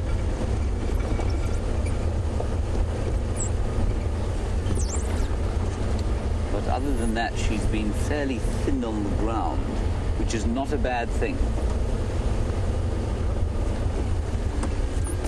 It's a buffalo dung through here, and there, of course, used to be a pan system, and we're going to rattle on and prattle on about the drought for ad nauseum for the next little while. And if we drive through here, this is the kind of place where in summer natural water gathers. So there's a dry stream running through here, and in years of flood, of course, that will flow very briefly. But along the banks, you have these pans, and in the pans, there's a lot of clay, and the clay, of course, will hold water. So you get these wallows where water would normally stand at this time of the year. And so you wouldn't need any artificial water in a year of normal rainfall, because there would be standing water just in all these little pans. You'd often find a buffalo here, or a little sounder of warthogs, perhaps an elephant bull throwing mud on himself on a hot day. But now they're all dry. And it's simply because the rain has not come to fill them.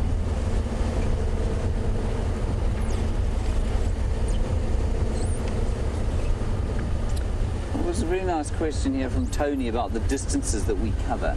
Tony, you want to know how many on average we drive. It's so variable that an average is almost a meaningless kind of statistic for the distances that we drive. So I've driven a great distance today, and that's simply because I haven't found anything of great note, and so we've just kept going and going. You'll probably find that I've driven in miles about 20 kilometers or so, probably about 12 or 13 miles or so today, and maybe a bit more, maybe up to 15. And Scott, I think you would have found, would have driven distance-wise less than half of that. And that's just because he's obviously been following those lines for the course of the morning.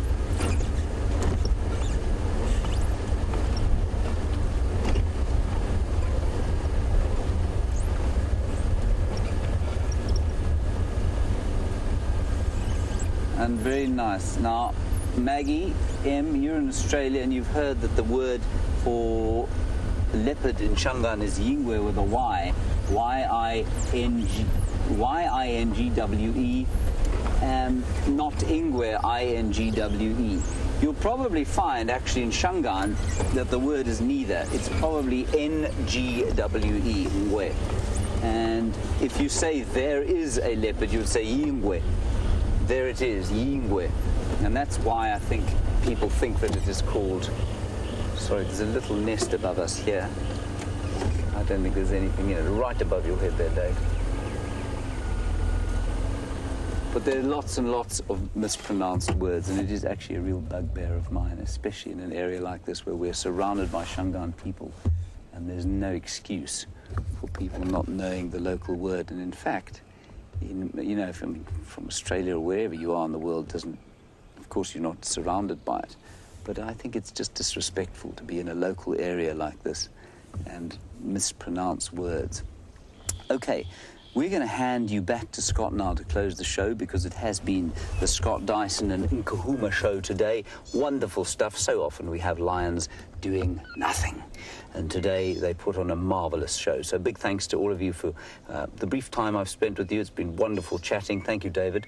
Thank you for getting out of bed today. It was much, much appreciated. But it would be difficult for me to go out on my own and film myself. And big thanks to Kirsty and Nikki in the final control. We'll hand you back to Scott and the Nkuhumas, and I will catch up with you this afternoon. Bye-bye.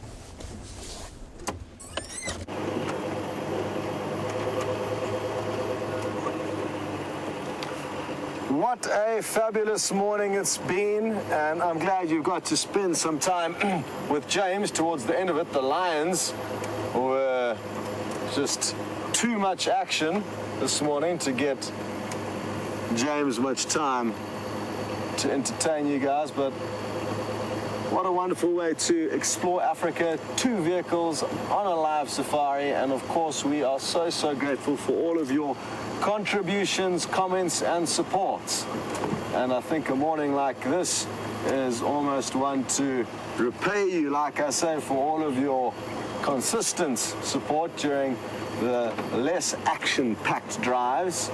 And no different to being on a regular safari. Not every drive is full of action, and I've really enjoyed sharing these moments and memories and experiences with you today. These moments and memories will last us a lifetime. Well, they certainly will last me a lifetime. We got some incredible views of the Nkuhuma Pride, and it's just so wonderful to have them spending more and more time on our property, and that our luck viewing them has been so, so good in the last couple of weeks. And Sandblaster, you've also put forward your thoughts, saying it is just incredible the last few days, the views and insight that we have been getting into their lives. You wouldn't believe it, but I've just heard a squirrel alarm calling. Let's see if we can find it in the last minute or so of drive. Oh, here's one here running off. And this one's interesting. I recognize this one because it's missing a lot of fur on its tail. It's just got this big kind of tuft towards the end. And it doesn't know what to do. There's a dwarf mongoose poking its head out to the right here, Wium. Check this out. Awesome. The squirrel's alarming a little bit further ahead, though. This one wasn't the one that's alarming. We are just going to slightly extend the safari until we find out exactly what it is. Who knows? Maybe it's a leopard, but I'm guessing it's a bird of prey. Possibly a snake.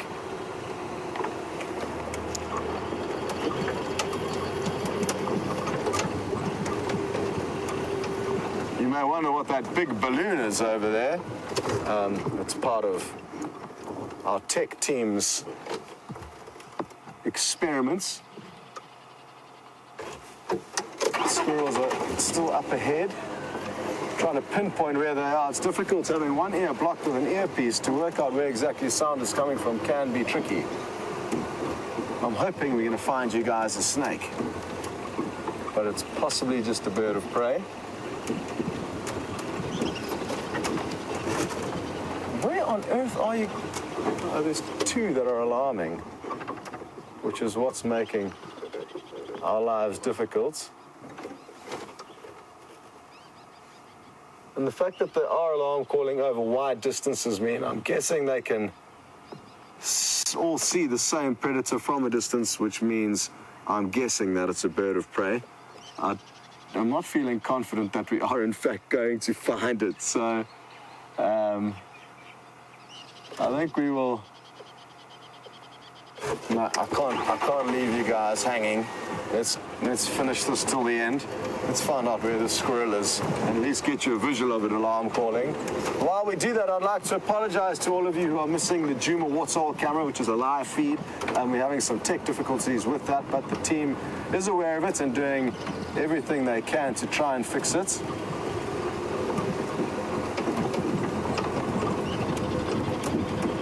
And I'm told, I think there is an official update on the Facebook. There we go. Here's a squirrel on this fallen down tree. Oh, it's just run off. There it goes. That's not the one that's alarming, though. That's another one. The one that's alarming is still up ahead. Maybe they've spotted Karula. Yeah. The squirrel hunt. At least we've seen two. Not the two we are. Okay, I now know which tree I think the squirrel is in. We're getting slowly closer to solving the mystery of these alarm calls. Taking me on a wild chase all over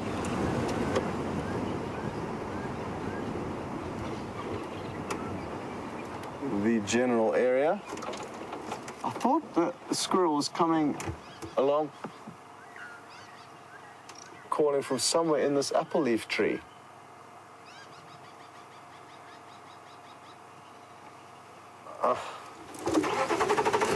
This is just flabbergasting me. Ellen Fowler, you would like to know which leopard did Brent see earlier? Let me get a hold of him and ask him quickly.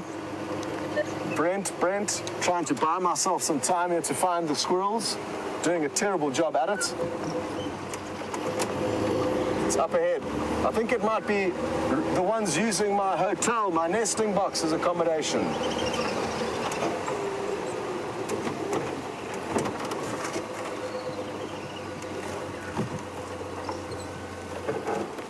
Give me a second. They're somewhere just over on the right there.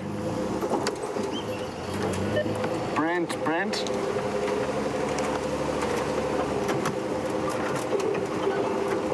It may be something really interesting. So the fact that the squirrel is still alarm calling means that whatever's bothering it is still here somewhere.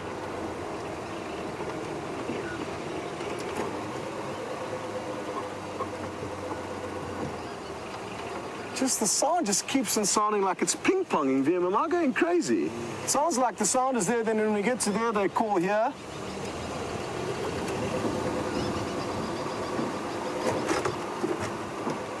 Kirsty's finding this hugely entertaining. It's embarrassing for me. Oh, here we go. Finally. Okay, we have found the squirrel. What has the squirrel seen? Well done, Wium. Please just let off one alarm call while we've got the camera on you, just to confirm that you are the one that is taking us on this wild chase. What they do when they call is they lift their tail up into the air, shake it wildly as they call. The problem is with responding to alarm calls a lot of the time is that whatever the predator is that is being alarmed at can be so well camouflaged that it can be difficult to see. And even though there could be a puff adder or a python, a large snake, slithering through this undergrowth, it does not make it that easy for us to see. The alarm calls have finished, and I think so has the sunrise safari. It's been wonderful finishing off on a little bit of a wild chase with you guys at the end. So thank you very, very much. And look who it is. There goes James and Dave on their way back to camp. It's bacon and eggs for breakfast, so they're probably not going to stop and stick around. They're going to be making their way as quickly in that direction as possible. There's a little friendly wave from James and Dave. One final thing that the ladies in the final control room would like to share with you is the wonderful slow motion video and clips of those ladies playing, just to finish off on yet another high. Thank you so much for all of your help, and well done to the girls in the final control room and to Wium. Goodbye from me. We're going to end with that clip, and we'll see you all on the Sunset Safari.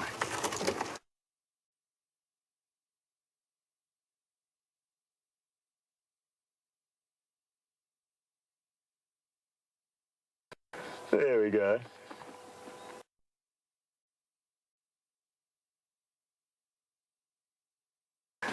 Yay!